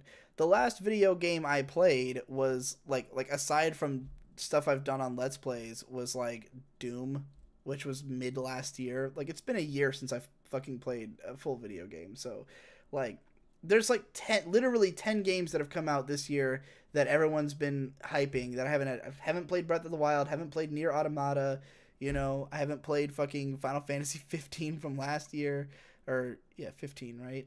Yeah, that's the one. I haven't played any of the games that have been hyped this year, so I don't give a shit about what's coming in the future. Yes, everybody's tracking down Chimpoko-sama. That's good. When you watch a new show, is your interest or rating affected as the show goes, and is a gradual build, or more like one or a few singular moments defining what you feel about the show? Yeah, it's usually pretty much like I have like a score in mind as I go through, like that evolves. Like, I'd say usually within the first like few minutes I have like a general idea of where this falls in, you know, and then like it's amended as it goes along. So like a show like, let's say, Masamune-kun's Revenge, like from the very start it's like, this is probably a 7, but will it be a strong 7 or a light 7, or will it dip down to 6, which is kind of what it did. I would say it was like a strong 6 in the end. You know, because it starts off much stronger than it ends up, but it's pretty baseline the same. So, like, it was more or less what I expected. A little bit worse than I thought it could have been from the beginning, but, you know, not by a huge amount. It's very rare that a show makes, like, a gigantic jump upwards in quality over the course of it. Like, I mean, that was the whole point of my video, like, you know, recognizing a great anime in one episode. Like, I can't remember a time I've seen a shitty first episode and then the show became amazing. But I can remember plenty of times that I saw a great first episode and the show took a fucking plunge in the later half. So, you know, let's see. I got it, boys. You cool with linking it in chat, Digi? Can I even do that? I think it'll just get marked as spam. I mean, you can if you want, but I don't think it'll actually show up. And everybody can easily look up Chimpoko-sama if they want to see it. It's amazing how quickly shows reveal themselves. I saw the first episode of an anime the other day, and I knew how I'd feel 10 seconds in, but I was at anime club, so I couldn't run away. I wanted to. Yeah, like, like, Eromanga Sensei, like, within a couple minutes, I was like, oh, this is shit. You know, okay, this is bad. You know, granted, that show got a lot worse than I even expected it to, even within the first episode. That show is fucking dog shit. Let's see if there's any more questions on the Patreon page. Let me reload it real quick. Looks like just one more, which is from Tyler Mohnke, Mohnke, Mohnke. Any plans on continuing Finish or Fail in 2017? I did have plans. I was planning to do Finish or Fail 2015 anime, like, immediately after the 2016 one. Like, I was just going to keep doing Finish or Fail without pause. And try to finish off all the 2015 shows, because I still have a huge list of them.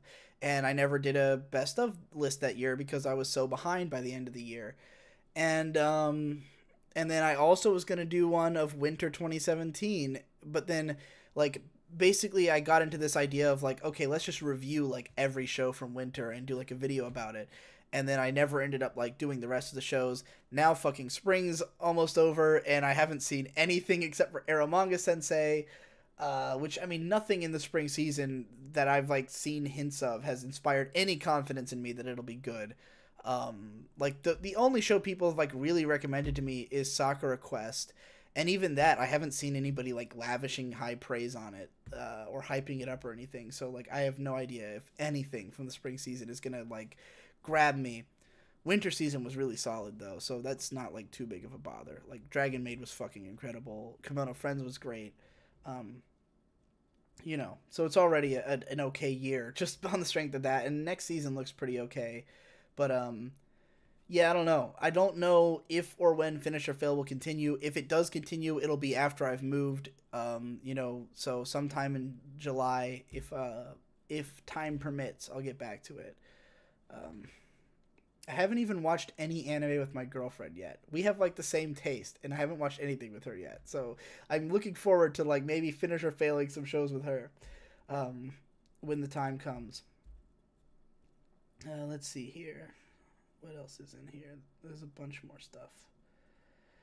Do you have any differing thoughts on emotional anime raps now that it's been out for about 2 months? Not really. I would say, I mean, I said what I had to say in the video about it. The songs are pretty good.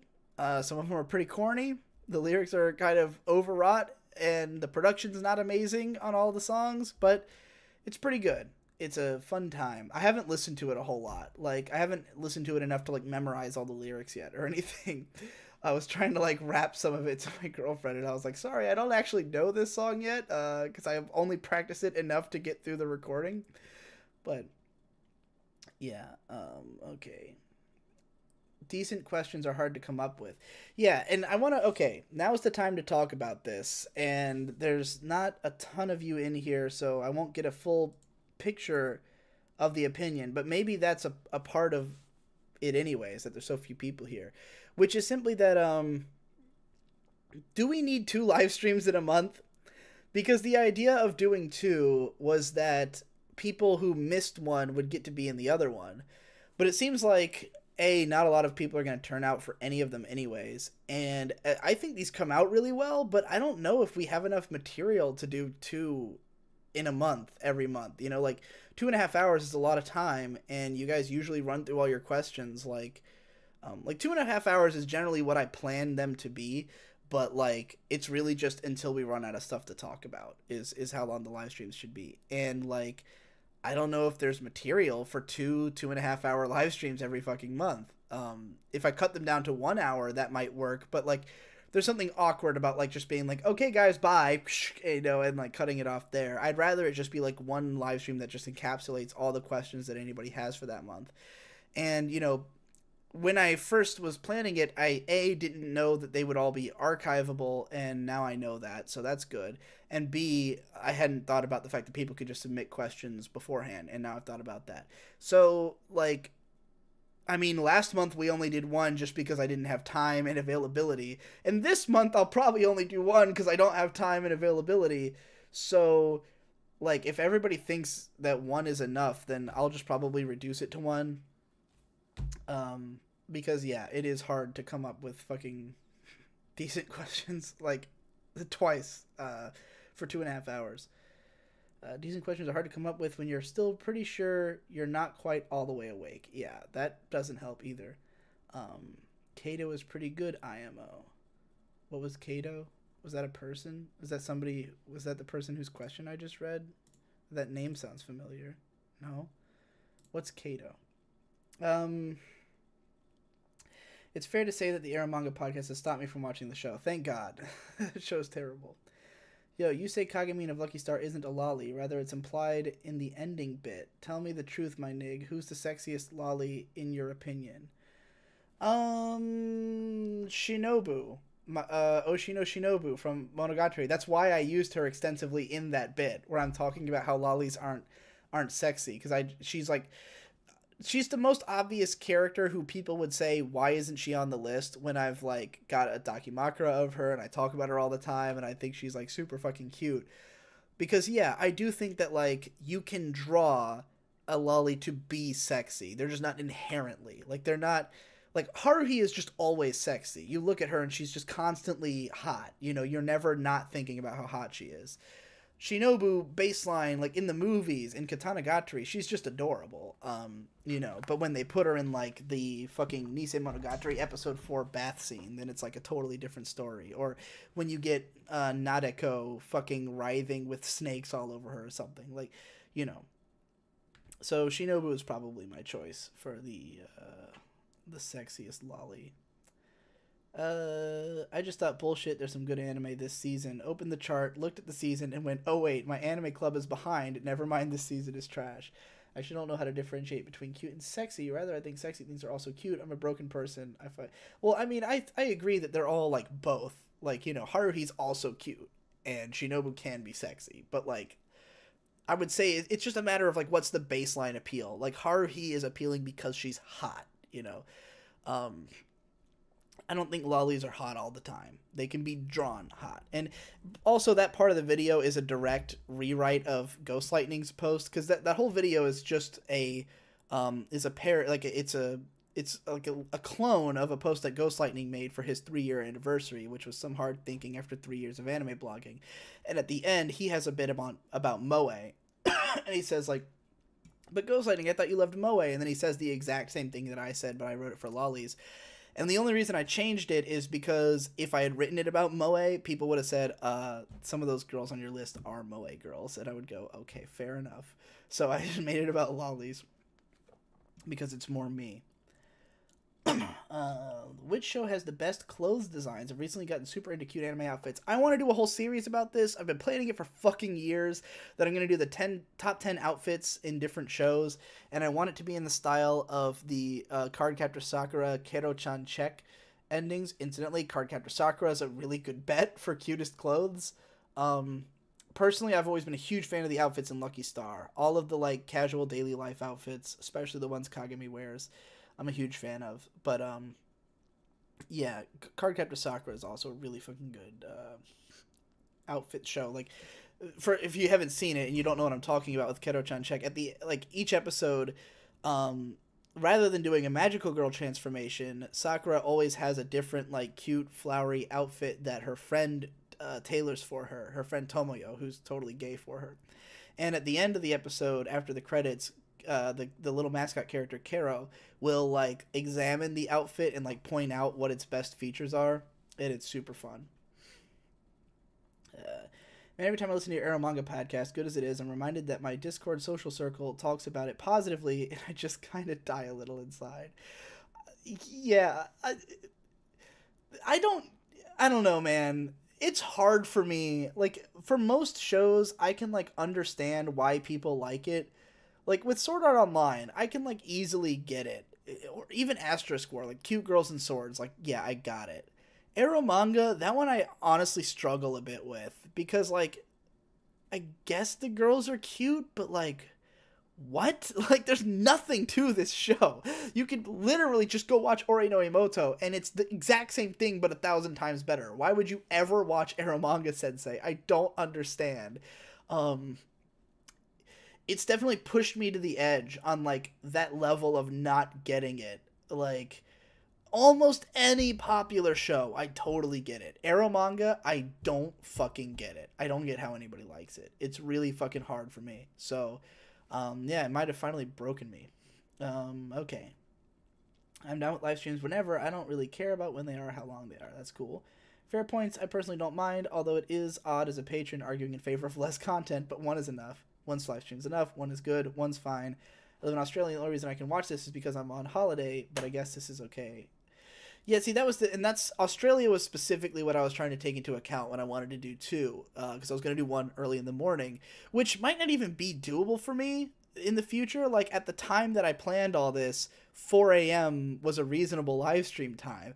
I couldn't even do that in this room, in the same house I was in before, because it's right next to my parents' room. I couldn't live stream at 4 a.m., and I'm going to be moving in, you know, with my girlfriend, who will have to work a normal job. So, like, I'm probably going to be on more of a daytime schedule, and I might not be able to make a 4 a.m. live stream. And the reason because I did, back when I first started Patreon, back in the Pony days, originally I had a patron-exclusive Google Hangout with, like, actual people in it. And it was supposed to be once a month, and the first time I did it, I just set it for, like, a time that worked for me, and immediately I've got an Australian guy like, oh, I can only be there for, like, half of that, you know, and people from around the world like, oh, I can't be there, and I was like, oh, fuck. But I'm thinking of it differently, because back then, like, the participation was, like, a big part of it. You had to be there.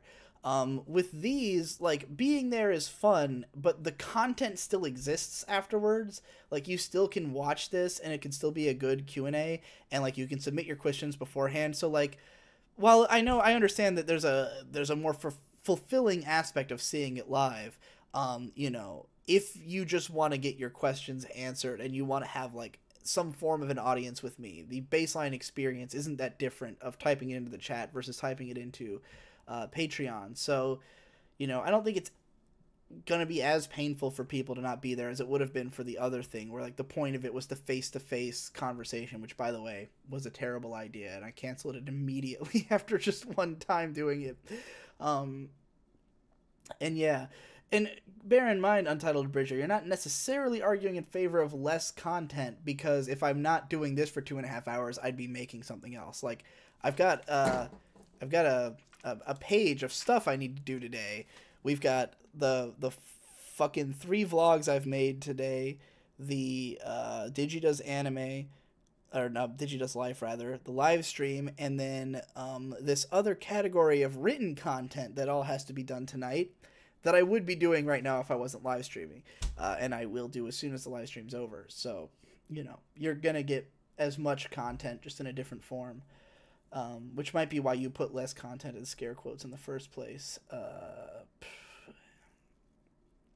You can alternate between day and night streams monthly so everyone has a chance to catch them. I could do that too. That might work. Kato, the right answer. The first Contact anime airing this season. Ah, yes. I have heard of... I've had a few people recommend that show too. I don't know anything about it though. Babies can be cute, and hopefully you don't find them sexy. Yeah, well, okay. That's fair. Yeah.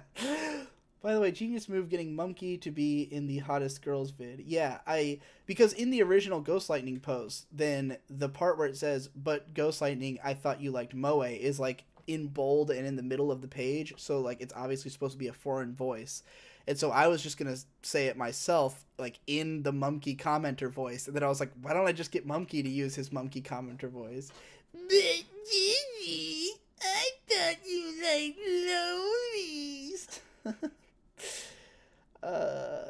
Where was I? Yeah. Well, that's the thing. I think they only watch Arrow manga because it's present and visible. Yeah, that's the only reason I can think of. Like, it's airing. That's the best thing I can possibly... It's airing and people have no regard for their time. And they'd rather watch something that's airing than something that's not. Because people are fucking sheep. Have you ever thought about doing an analysis on certain anime soundtracks and how they set the scene or how they stick in people's heads? Like K-on's OST, for example. I haven't. That would be interesting. I'm not someone who pays as much attention to anime soundtracks as others. If you've ever heard of a blog... What the hell is it called? Zero Particles blog. His name is spelled Zero Particle, but with 2 Z's at the start. And he does a blog about anime soundtracks that's been around forever. And I can't remember the name of it. But, he'll talk about soundtrack. I don't know how much depth he goes into. I never really read his blog. But he reviews shitloads of anime OSTs. I've never been a huge fan of like the style of music that's in most OSTs. The only ones I really pay much attention to are Yoko Kanno and Yuki Kajiura soundtracks and Yoshino Yuji and a few other guys. But like K-on's soundtrack does definitely stick with you. I think part of it is just a matter of it being these like repetitive melodies that play in like a certain kind of scene over and over again, and then it just worms its way into your fucking consciousness. But I probably wouldn't remember the K-on music had I not A, seen the show like 3.5 times, and B, Devu would put it on while editing sometimes, so I'd walk through the house and hear it, and I'd always be like, is this Lucky Star music? And he'd be like, no, it's K-on music. And I'd be like, oh, that's the one. What is the longest solitary video you've ever posted, and how recent was it? I think it was the 7.5 hour 250 anime recommendations video, because I've done like my 24-hour live stream had to be broken up into a bunch of parts. I wanted that to be one video. I wanted to do my entire 24-hour live stream as one giant video, but the last like 10 hours of it were lost, like they weren't recorded for whatever reason. And then the first 14 hours I kept trying to render as one video and it kept failing. There's the thing, when you try to render a long-ass video, it has a tendency to crash or to just not work, especially if it's a live stream recording, because the bitrate's all over the place, and it's really difficult to fucking do. So, like, I think the only one that I've recorded that was long enough and in a format that wasn't too difficult to render was the 7.5 hour 250 recommendations video, and that one took, like, all day and night to render. Oh, that's because I want to top you and get my dick hard. Yeah, go ahead. It can't be that hard to top me. I think he's gone longer in the Brony days. No, I don't think so. I think 7 hours is the longest. Again, I did a 24-hour live stream, but it just couldn't be posted all at once in one video. Like, you can find all the parts of it on After Dark. Have you ever felt the struggle of finding out someone you know also loves anime, but then learning your tastes are opposite? This child won't stop recommending me trash and refuses to watch any of my faves. Yeah, all the time. Most of my life. Like, most of the people I ever knew who liked anime had shit taste, and they won't listen to you. They think, I don't know. I don't know why. Most people are shit. Most people suck. That's why. Like, I used to always, because I'm big into recommending stuff. Like, I love giving recommendations, as I just talked about, 7.5 hour recommendation video. But like, people have to be like willing. Like, I can usually figure out someone's taste and like recommend them something based on it that I think they'll like. But like, a lot of people just won't fucking watch it. They just won't watch the shit you tell them to, and they just want to watch stuff that's, you know, current and hip and now, and that they discovered on their own, because they get a little bit more. I think there's a lot of people who like will enjoy something more if they feel like they found it, even if it's extremely popular. Like, just that sensation of like, I found it first, or I was there from the start, you know, makes people appreciate something even more than if like you told them, because then it's kind of like you have a power over them, like you can lord over them, like, oh yeah, I got you into that show, and people hate that. So yeah, I don't know, but people suck. You said you had an uncle who sent you a letter telling you to travel the world and see everything. You said that it was BS because you could access the world from your room. Do you still have this mindset? Kind of, yeah. Like, it's particularly the way that he had, you know, was like, hey, you should go out and see everything because it's important, and, you know, don't be cooped up in your room. And like, I don't know if I value the stuff I've seen outside more than the stuff I've seen online. I had the like, most of the places I went on my trip, I was indoors the whole time. You know, I didn't exactly go on a sightseeing tour of the U.S. I mostly just went to other places to hang out with people and work on stuff. But like, the few times I did, I would say those were valuable experiences, but they weren't more valuable than the experiences I've had in my room. I would say it's probably a good idea to mix it up, to not only have your life on the internet, but like, you know, I went to Niagara Falls. That was a good time. Not even so much that like the falls themselves are impressive as like the surrounding town is cool.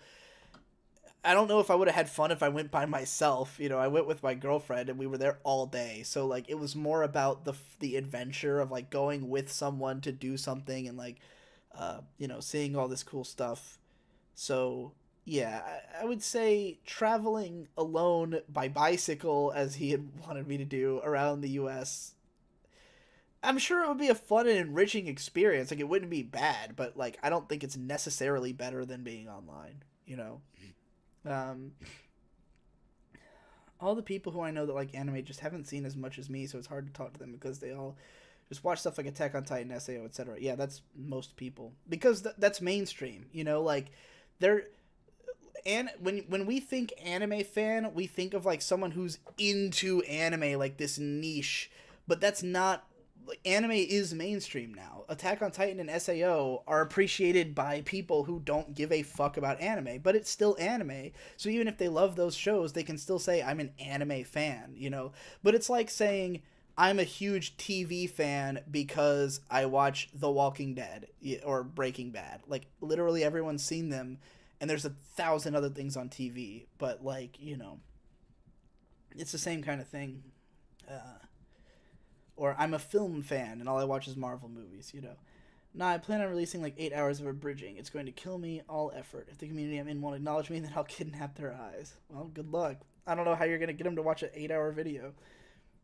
Man, every time I hear someone in the submarine say they're into anime, my response is usually some variant of, oh my fucking god, you normie pleb, when they say what anime they've seen. Yeah, not surprised. I mean, the people I worked with at Target had all watched, like, you know, like Naruto and Bleach and Attack on Titan. I think said, no, Attack on Titan was not out yet when I was at Target, so never mind.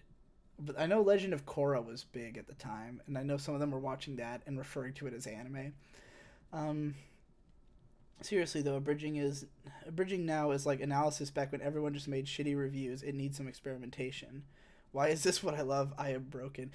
Actually, yeah, I would love to see, like, I think part of the problem with abridging is that they're calling it abridging because I think an abridged series implies a certain like it's this kind of show. Uh, they should change it to dubs. Change your name to an untitled dubber and just like make parody dubs that can go that don't have to be like a retelling of an episode or something.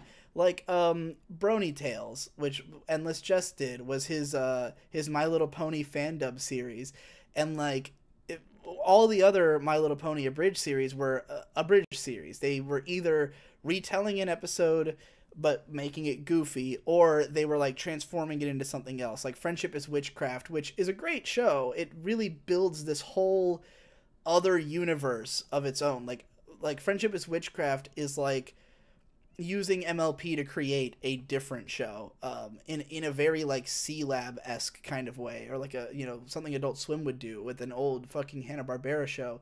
But like Jesse's Brony Tale videos would just be like using this footage to create unhinged madness. Like he would just totally, you know, make up something utterly different and just like make up his own story about the characters that's like vaguely related to the episode it comes from. So yeah, there's a lot you can do with it. Dealing with someone who just watched SAO, New Game, and ReZero and be opinionated over anything else you try to recommend destroys me.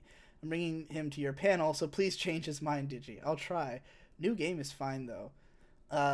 Which day is your panel? I don't remember. It's listed on the website, though, so I think it was... I think it's on, like, Sunday at 1 p.m. or something like that. I don't remember, though. Look it up. I have to figure out the fucking schedule of Anime Expo. Like, that's what I'm going to be doing over the next week, is figuring out what the fuck I'm doing at Anime Expo. The alternate name I came up with is retooling, but I haven't seen it try to spread it around yet. Essentially, take a thing and do whatever the fuck I want to it. Yeah. Remixing, even. Brony Tales is Jesse's magnum opus. I don't know if I agree with that, but we recorded a new Brony Tales at his place. It's very short and completely retarded, and the audio is going to be dog shit, and the voice sync is going to be dog shit. But we sure did record one. I showed someone your Haruhi abridgment, and they watched the first step and went, ugh, the rhyme is too forced. And he agrees. Let's see. Have I gotten any more questions in the Patreon? Probably not, since we've been live. So if anybody was around, they would be watching the live stream as opposed to leaving a comment. But we will find the fuck out.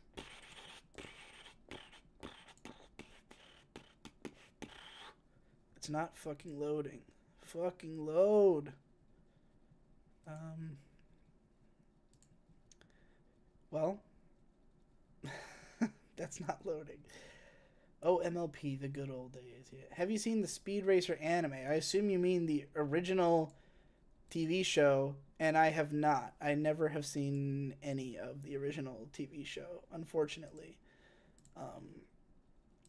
But as you probably know, I'm a huge fan of the movie. The 2008 Wachowski's film is still probably my favorite live-action film. Saw a great movie this past week, which was Guardians of the Galaxy 2. I saw it twice, and I cried both times at the very end. What a good boy, that movie. I don't know why Patreon's refusing to load, so I guess I won't be checking it for more questions. Is there anything else you guys want to know about? I just went on a fucking trip for a month. I'm surprised I haven't gotten a single question about that. I just remembered recommending TTGL to my niece and nephew, but my niece made fun of the fact that Yoko was lewd, and I couldn't get through to her thick skull that it's the best. Yeah, it's always a shame.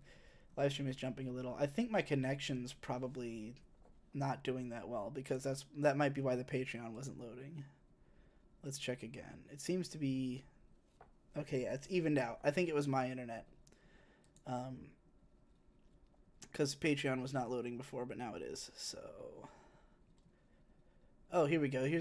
There's some comments on the actual live post. Slapshoes asks, ever going to make panel discussions a regular occurring thing? If so, come to Atlanta. I don't know what you mean by panel discussions. I am not sure your meaning about panel discussions. If you mean like doing panels like at conventions, I don't know. I don't know if I would ever do that regularly. Like if I get invited to lots of stuff, then maybe. Like the Anime Expo is the first anime convention that's ever invited me. Like I've never had them be like, "Oh, we want you to be a guest at our con." Like I applied to do a panel at Otakon last year and I didn't get it. And so AX, you know, they reached out to me, and I was hoping to go anyways. So that was pretty cool. I don't even know what the panel's going to be yet, but it'll be fun, I'm sure. So, yeah, I'd probably do more if I got invited to more. I'm going to do one at apparently Crunchyroll Expo. Crunchyroll's making their own con that's 2 days long in San Diego or somewhere nearby San Francisco. Someone near San Francisco, something like that. Somewhere in fucking California. Crunchyroll's going to do a Crunchyroll Expo on like August 25th, and they've offered not just to have me there, but to fly me there, so I'm definitely doing that. It's all expenses paid trip, so I will probably be doing a panel there.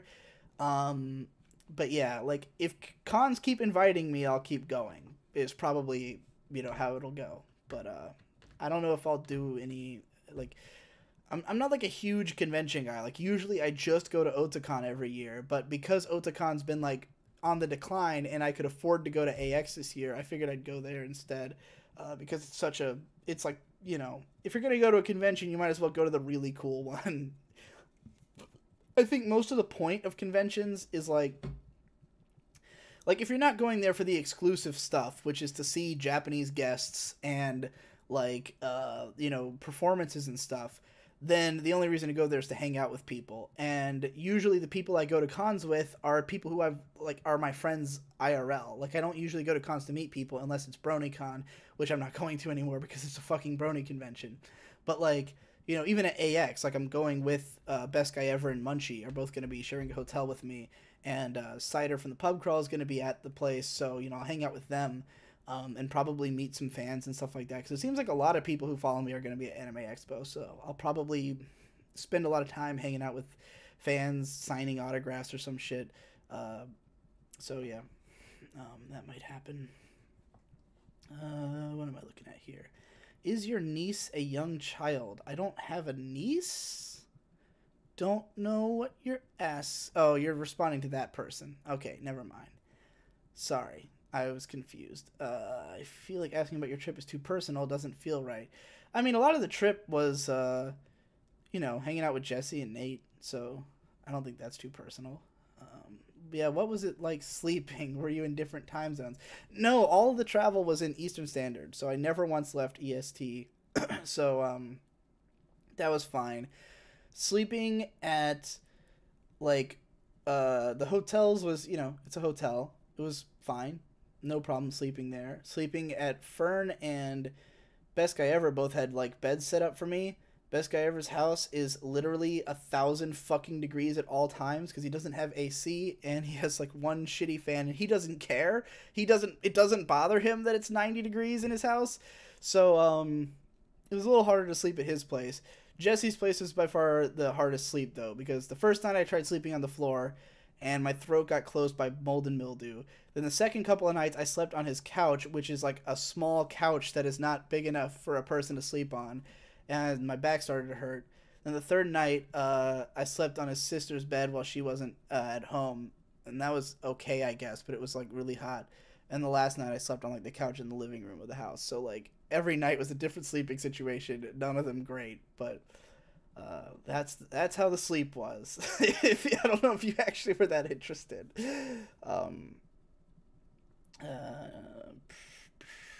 Way back in March, you did the Decompression Chamber special, and the day after Devu put out the Devu Happiness Collider, and he said, I think in a couple of months, Digi will be back to normal. Do you agree? Yeah. I mean, I knew that at the time. I'm always someone who's, you know, a very peaks and valleys kind of guy, and um, I think of my life in those 3 month chunks, and I would say that like whoever I am now is going to be different from who I was 3 months ago, pretty much guaranteed. And that's why I took this trip, was to change something, to make me not the way I was at the time. You know, I was clearly going down a darker rabbit hole in the early part of this year, and so it was like I need to get out of here and like do something different and change up the way my life is going. And now I feel like I've done that. So yeah, I definitely feel, I don't know if I'm back to normal, but I'm definitely not whatever I was then. Have you yet figured out if you prefer to be the big boobs girl or the small boobs girl? Remember, that was a pressing concern. Still haven't figured that out. I think I'm leaning towards wanting to be the big boobs girl, but I'm not sure. So trying to convince your grandmother to attend a Cannibal Corpse show. He's probably responding to something else. I have this Dream Monogatari abridged that's like a heavy House of Leaves homage. This isn't a question, but I just thought like throwing it out there. It sounds like it'd be cool. I could definitely go for an abridged House of Leaves style. Damn straight on reasons to go to a con. Went to this year's Anime Boston. One of the best things was the Okamoto's concert. Don't know Okamoto. I'm using your AX panel as an excuse to go to Cali for a week. Hey, cool. We'll need a secret passcode for the patrons when we meet at AX. The passcode will be hey. So if you walk up to me and go, hey, then I'll be like, hey. That's only for you guys, though. That's only for the $20 patrons.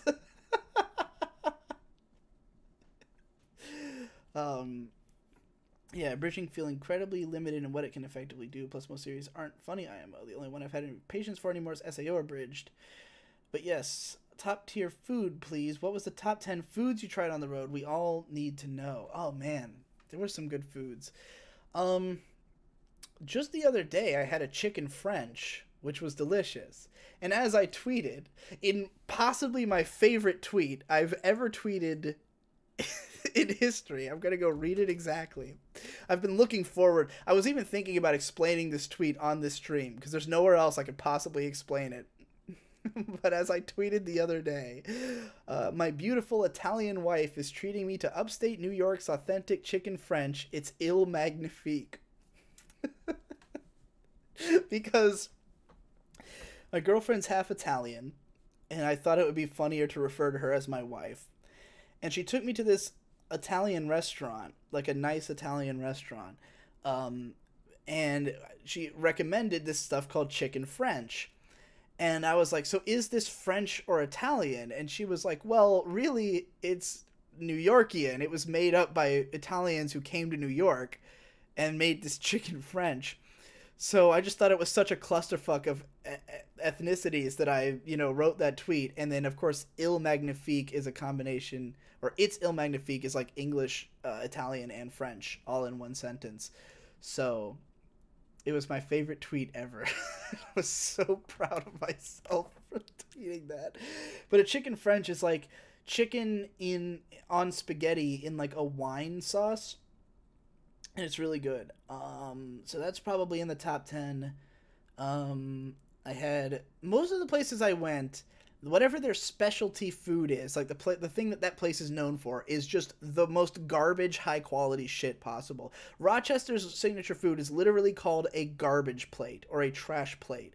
And it's just like a shitload of like French fries and beef and patties, like, and just a shit just like strewn into a fucking thing, and it's just boom, here's trash.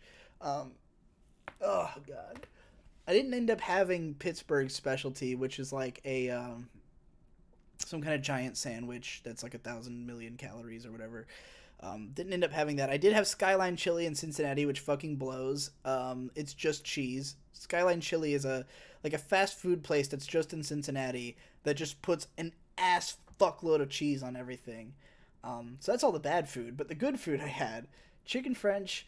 Me and Nate went to an extremely fancy steak restaurant wherein I spent $75 just on my own meal. I didn't even get steak. I got a chicken, like a full fucking half a chicken. And that was pretty good. I wouldn't say it was like the best thing I had. The macaroni I got was also really good. And let's see, what else was really good? Fuck. I know I went to a bunch of good places with my fucking girlfriend. There was something I got at Outback Steakhouse that was really fucking good. Chicken French was like the only like super regional thing I had that was good because it's only really in upstate New York. I'd never heard of it, and so that was the only one that was like a city specific or like area specific thing that I couldn't have got elsewhere that was like worth it, you know. I can't think of anything else that was quite like that. There were plenty of places that had good food, but you know. Okay. What the fuck else was I reading? Send Jesse my regards for getting me into Skull Monkey soundtrack. Yeah, man, that fucking game soundtrack is fucking awesome. How long were you driving just overall? Oh boy, so there was the 10-hour drive to New York, then the 5.5 to 6 hour drive to Pittsburgh, then the 5-ish hour drive to Cincinnati, then the 4.5 hour drive to fucking Michigan, then the 4.5 hour drive back to New York, and then the 10.5 hour drive from New York to fucking Virginia again, and then probably a few hours of driving everywhere I went, just because I drove, you know, while I was there. So, what, 40 plus, 50 plus hours? 50 hours? I don't know. I wasn't actually doing math. I was just like holding up fingers every time I said something, and they meant nothing. I'm so doing that. How would you rate the Monogatari series as a whole? Strong 8 to a light 9. Yeah. Oh god, that tweet. I love seeing that just for the responses. Yeah, it was perfect. I want to get anime merch, but I don't want anything too like obvious, as I don't want to look weeby to my normie friends. It's hard. That's the thing. Like, there's not that much anime merch out there. I think that's kind of the hardest thing about buying anime merch, is that like you kind of get trapped with just whatever's available, which is either like gaudy shit you might not want, or like a bunch of cheap crap that you definitely don't want. So it's hard to find, like, your best bet to find like discreet stuff or really interesting stuff is to just find unofficial fan made crap. Just go on Etsy and find a t-shirt that's got like a logo for like the, you know, look up a post by Ghost Lightning called Hiding Your Power Level in Plain Sight, and he goes into like how he has all these customized clothing stuff that like is secretly anime references. Like, he has a pair of sandals that are the color scheme of the Skull Leaders from Macross, and like you'd never know that, but if you look, like, you know, if you do know that and you look at it, you go, oh, okay. Or like he has a pair of fucking Converse that have stitched in the guitars that the main characters in Beck use, you know, like just stuff like that. So that's a good way to like get creative with it, but you won't find any official merch like that. I'm kind of afraid you'll forget about the patron secret passcode, then I'll do it to you and just get it confused there for you in return. No, if you walk up to me and go, "Hey," then I'll go, "Hey," even if I don't remember the patron passcode. Unless I'm really tired, then I might just stare at you. But I might do that anyways. Incidentally, since I'm the fucking niche abridger guy, I can recommend stuff that'll melt your skull. This one guy I feel like is basically the endless jest of abridging. Interesting. I don't know if I'll have time to watch it anytime soon, but keep it in mind. I'm imagining up to 60 people walking up to Digi and going, "Hey!" That would be fucking great. Skyline Chili is fucking horrendous. I agree. Went up to Cincy to stay with friends in the Indy 500, and they wrote me into Skyline. They are no longer my friends.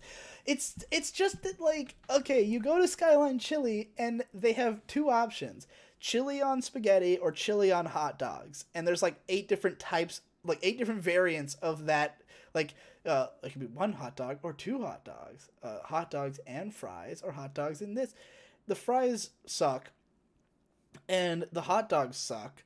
Because I got the hot dogs. I didn't want to risk the spaghetti.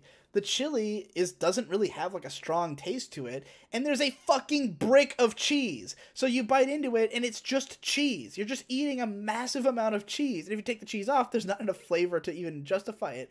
And, like, of course it just sits in your fucking colon, like, ugh, and I don't know what the fuck. Oh yeah, did you ever go to Ruth's Chris as per the Kickstarter tier? We did not. Me and Nate went to that fancy. I even commented that, like, when we were at the restaurant. I was like, oh yeah, we were supposed to spend at least $100 on food somewhere, me and Jesse, but we haven't had the opportunity yet, and, like, we're gonna somehow vlog it. I don't know, but I will say that the place I went with Nate was the first time I've ever been to a super fancy restaurant, and it's pretty cool. Like, it's cool that, like, they wait on you constantly, and they've got, like, these very, like, these very, like, calm and collected people who are like, oh yes, we've noticed you don't seem to have enough elbow room. Would you like us to bring over another table? And we're like, oh yes, please, by all means, please. You know, we're dressed like biz cash, you know, and, like, sitting there, and Nate's way into it. He loves that fucking shit. So we're sitting there with champagne and just being like, yeah, fancy steak boys. That's also a thing we did. You know, as opposed to ham boys, we're steak boys, and steak boys sound like steak boys. Yeah. Did you listen to any podcasts on the drive? No, I was afraid that I would fall asleep if I listened to a podcast. So I was going to try to, like, listen to all the Dick Show episodes that were coming out while I was gone, because there's probably, like, 5 that I haven't heard now. But, like, honestly, I just had to blast the music and fucking, like, constantly be singing in order to stay awake. It's weird, and they're fucking everywhere in Kentucky, too. Really. I thought it was, like, exclusive to Cincinnati, but I guess Kentucky also has Skyline Chili. Alright, are there any more questions on the Patreon page? If not, this might be about to wind down, since you guys have slowed down the questions and all, and I'm getting tired. Like, not, like, tired like I'm gonna go to bed, but tired like I've been live streaming for 2 hours. Reminds me of the Varsity in Atlanta. It's known for its chili on hot dogs and burgers, no brick of cheese, but it's not super special. Yeah, I don't know, man. It's rare that chili is. Never gonna get a better hot dog than fucking Kevin's Doghouse. And even Kevin's Doghouse, like, you know, Kevin himself, like, his pride is the chili, that he's, like, put some secret ingredient in there, and he's like, oh, our chili's different. And, like, yeah, their chili's fine, but the part that makes them so good is that they fucking steam the buns just right. And, like, that's the most important thing about it to me, about Kevin's Doghouse. Like, their buns are super delicious, they cook the hot dogs just right, and, you know, the chili's just like a bonus. The luxury experience is weird as hell when you grow up poor. I recently went to a Mercedes dealership to get an old 83 I got recently looked at, and it was surreal. Yeah, man. You know, I grew up, I wouldn't say poor, but, like, I'm used to going to fast food, you know, so when you go to, like, a super nice restaurant, it's definitely, like, you're paying for the experience of the restaurant more so than even the food. Like, I mean, we had, like, a whole, you know, we had, like, a dialogue with our waiter. Like, we were communicating throughout the night. You know, at one point, Nate was asking him, like, he was like, oh, I'm gonna bring someone here who's a vegetarian. Like, you know, do you have any, like, vegetarian options? And he was like, well, our master chefs can, you know, we can look into preparing something. Like, one of our master chefs is a vegetarian, so surely he can come up with something. Like, they will literally invent new things for you. Like, stuff that's not on the menu, they're just like, yeah, well, we'll find a way, you know? That's how it is here, man. We're all about you. It's pretty cool. So what's the driving plan after AX? Just moving with your GF or going to visit the other guys? Yeah, I'm probably just going to move right in with my GF. She's going to fly down, like, literally the day after Anime Expo. Like, the day I get home, like, later that night, she's flying down here. We're going to hang out for, like, a week or so, and then we're just going to drive right up to Rochester and move there. So that's the current plan anyways. So if I do visit the other guys, it will be later. And obviously it would not be convenient to drive there from, you know, the opposite end of whatever. Which, like, I didn't really have any plans to do anything with Monkey and Ben if I went to their houses anyways. I still haven't edited the fucking Let's Plays that we recorded last time Monkey was here. So, yeah, I'm not in a huge rush to get down there. I mean, really, the entire purpose of everything I set out to do was fulfilled immediately when I hooked up with my girlfriend. Because the whole point of this was, like, visit friends in the course of this journey to find what city I'm going to move to. And pretty quickly I was like, well, okay, I'm just going to move in with her, and then we'll find a city later. You know, like if we want to move to a big city, like, because she doesn't want to stay in Rochester forever or anything. And Rochester's fine, but it's, you know, it's nothing special. But like, if we're going to move to some other city, we'll do it later. So, you know, and neither of us particularly wants to move like way across the country. So like Atlanta is really looking like the best choice anyways. So maybe we'll end up in Atlanta like a year from now. Who knows? More skylines in Kentucky than liquor stores. I find that difficult to believe. I didn't have any real questions this whole time, but just going out with the slammer. Just how gay are you? I am the gayest. I am the gayest man that ever lived. I haven't listened to the PCP before. Where should I start? Episode 1. Just because it'll be easiest to understand all the in-jokes and references and shit if you listen from the beginning. Like, I'd say the quality's been pretty consistent. Like, it probably gets better later on, but it's not like, I mean, there's different people on almost every episode. Like it's a constantly shifting cast. So really it's like depends on who's there and what we're talking about is what's going to make it a better or worse episode. But I would say they've all been pretty good. So might as well just start from the beginning. Was RadCon 2 all Let's Plays in Plebe and Weeb, or was there other stuff that hasn't been released? Because until Plebe and Weeb, it was like all Let's Plays. There was other stuff. There was like the Winter War. There was, I know there was some other stuff. There was the GRPJ that Hippo did. There was some kind of shit that I know I was involved with, but I don't remember. Mostly Let's Plays and Plebe Weeb, though. So, yeah. I mean, we all love doing Let's Plays together. Like, the main thing that we all want to do at RadCon is Let's Plays. All the other shit we do is like, I guess we have to do something, but like, if we could get away with just doing Let's Plays all the time, it's all we do, because the best thing about the PCP is our interpersonal chemistry. It's just like us hanging out and talking about stuff. And so video games just like facilitates an easy way for us all to just sit around and have conversations. And I think that's the best stuff that we get to do together. There's still a bunch of blue glows that haven't come out yet from RadCon 2. So, and then now like literally 1,000 that I filmed at his place. So it was mostly those things, but there was plenty of other stuff. But I think the only stuff that's still not out is the blue glows that haven't come out yet. Where was I? What was it like meeting people in person? Was it hard to talk to anyone? I mean, I'd already met Jesse and Nate, you know, and Fern. So like they'd all been to my house. So this was just like me going to theirs. You know, the only person I had never met was my girlfriend, and it was definitely weird because I hadn't talked to her that much. Like she knew me pretty well, obviously, but I didn't know her all that well. But you know, alcohol is a great conversation starter, and we hit it off pretty quickly, and then it wasn't awkward at all. And then it was like the opposite of awkward. It was like insanely comfortable, and that's why I'm moving in with her, because we go really well together. So yeah, nobody else was awkward or hard to talk to. When are you going to do an Endless Jess watch guide, episode guide? I don't know, but hopefully sometime soon. Maybe I'll do that. Maybe I'll make a writing the zeitgeist on Endless Jess. Like he's my personal zeitgeist, so that would make sense to me. I have to do something about his stuff because it needs to fucking happen. The aborted Endless Jess lecture. Yeah, the lectures. That's another thing that came out. You yourself just said it was all Let's Plays, and there was like 3 lectures. Well, there was 2 that came out and 1 that got aborted, but yeah, it had to. The audio was too shit. Jesse said that he listened to it and the audio wasn't as shitty as I had thought it was, but that the video itself is nonetheless shitty, which I agree with. So, yeah, I'm just going to do a thing with, I'll just do like a video about Jesse's career at some point. That'll be more simplified. Like, I'm not going to talk about everything he's ever done. I'm just going to like go through and explain the appeal of Endless Jess, because nobody fucking gets it.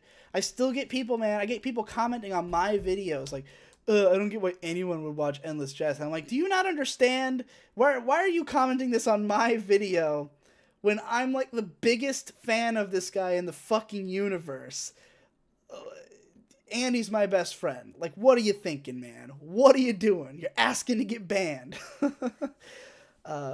Something about Hippo would also be cool. Yeah. I don't have as much to say about Hippo's videos because I think they're pretty self-explanatory. He's just really funny and great at puns, and he is inventive and like comes up with stuff that I would never think of, which is what's great about him. Jesse is just, there's a lot more like context that it helped. Like, I think any of his videos stands on its own. The problem is that with YouTube, people are used to the point being made immediately. Like, they're used to getting, like, whatever the video is at the start is what it's going to be at the finish. And that's normal on YouTube. You know, you start up like a Captain Christian video and you're going to get a big splash of color, and then he's going to start talking slowly about something and explaining it, and it's all going to be like that. An Endless Jest video can open with like a totally inane rant that then later in the video is recontextualized, and you realize it meant something completely different from what you thought it meant, and that builds into an epic conclusion. And it's just not the formula of YouTube videos, and that's why people don't understand it. But yeah. Writing the Zeitgeist analytical videos. I actually thought about doing that too. How did you watch Hunter x Hunter? Because I'm pretty sure watching 140 episodes in a marathon with no breaks will kill you. Well, I didn't have no breaks, but I watched it in like a week. I mostly would just sit on the couch and put it on Crunchyroll and let it continue to autoplay. And I just sat there and melded into the couch and drank some beers and watched it. And then I watched most of the Chimera Ant arc with like no breaks. And that was me and Victor like getting shit-faced and watching like 40 episodes in a night for 2 nights. What's the best show you've watched airing? Do you mean right now? I haven't watched anything except for fucking Eromanga Sensei. So, yeah, I guess that is the best one. Oh, God. Unless you mean the best show that I've watched while it was airing, which would be, I don't know, probably Fate Zero. It's like the only show I've watched while it was airing all the way through. Alright. Oh yeah, you did mean just in general. Then yeah, Fate Zero, probably. Like, I very rarely have finished shows while they're airing, so like there's a lot that I saw the first few episodes. Like Steins Gate, after 4 episodes, I was like, oh, this could be my new favorite anime, and then I just completely dropped the ball on watching it till it was over. I was fairly up to date with Madoka, but I think it took me a while to watch the last like 5 episodes. Actually, it took me months to watch the last few episodes. What else did I watch while it was airing? Yeah, Fate Zero is the only show I can think of that was really good, that like start to finish. I think I missed like 1 week because I was really trying hard to do it. Anyway, yeah, that's it, boys. This is it. Wrapping it up. Thanks for coming out, guys. Had a good time. 2 hours, 15 minutes. Pretty fucking good. And hopefully everybody will enjoy this, and it'll go up and we'll watch it back. Probably going to change it to a once-a-month live stream from now on. I'll update all the information on it because you guys don't seem to mind, and honestly, it just doesn't seem likely that I'll even be able to do 2. Like even before getting to, like, whether 2 would be a good idea, I just haven't even been able to do it. So, and it doesn't seem like it's going to get more likely in the future. So, you know, I'll try to like mix it up, the timing each month or something, or find a time that works for the most people. I'll look at a time zone map and figure out if there's a time that works. Because, like, obviously I do the pub crawl with Australians, and we usually record that at 11 p.m. my time, but I don't know if that works for people in Eastern Standard who have regular jobs. So, you know, it's hard to find a good time, but we'll see what we can do. Peace out, everybody. See you next month.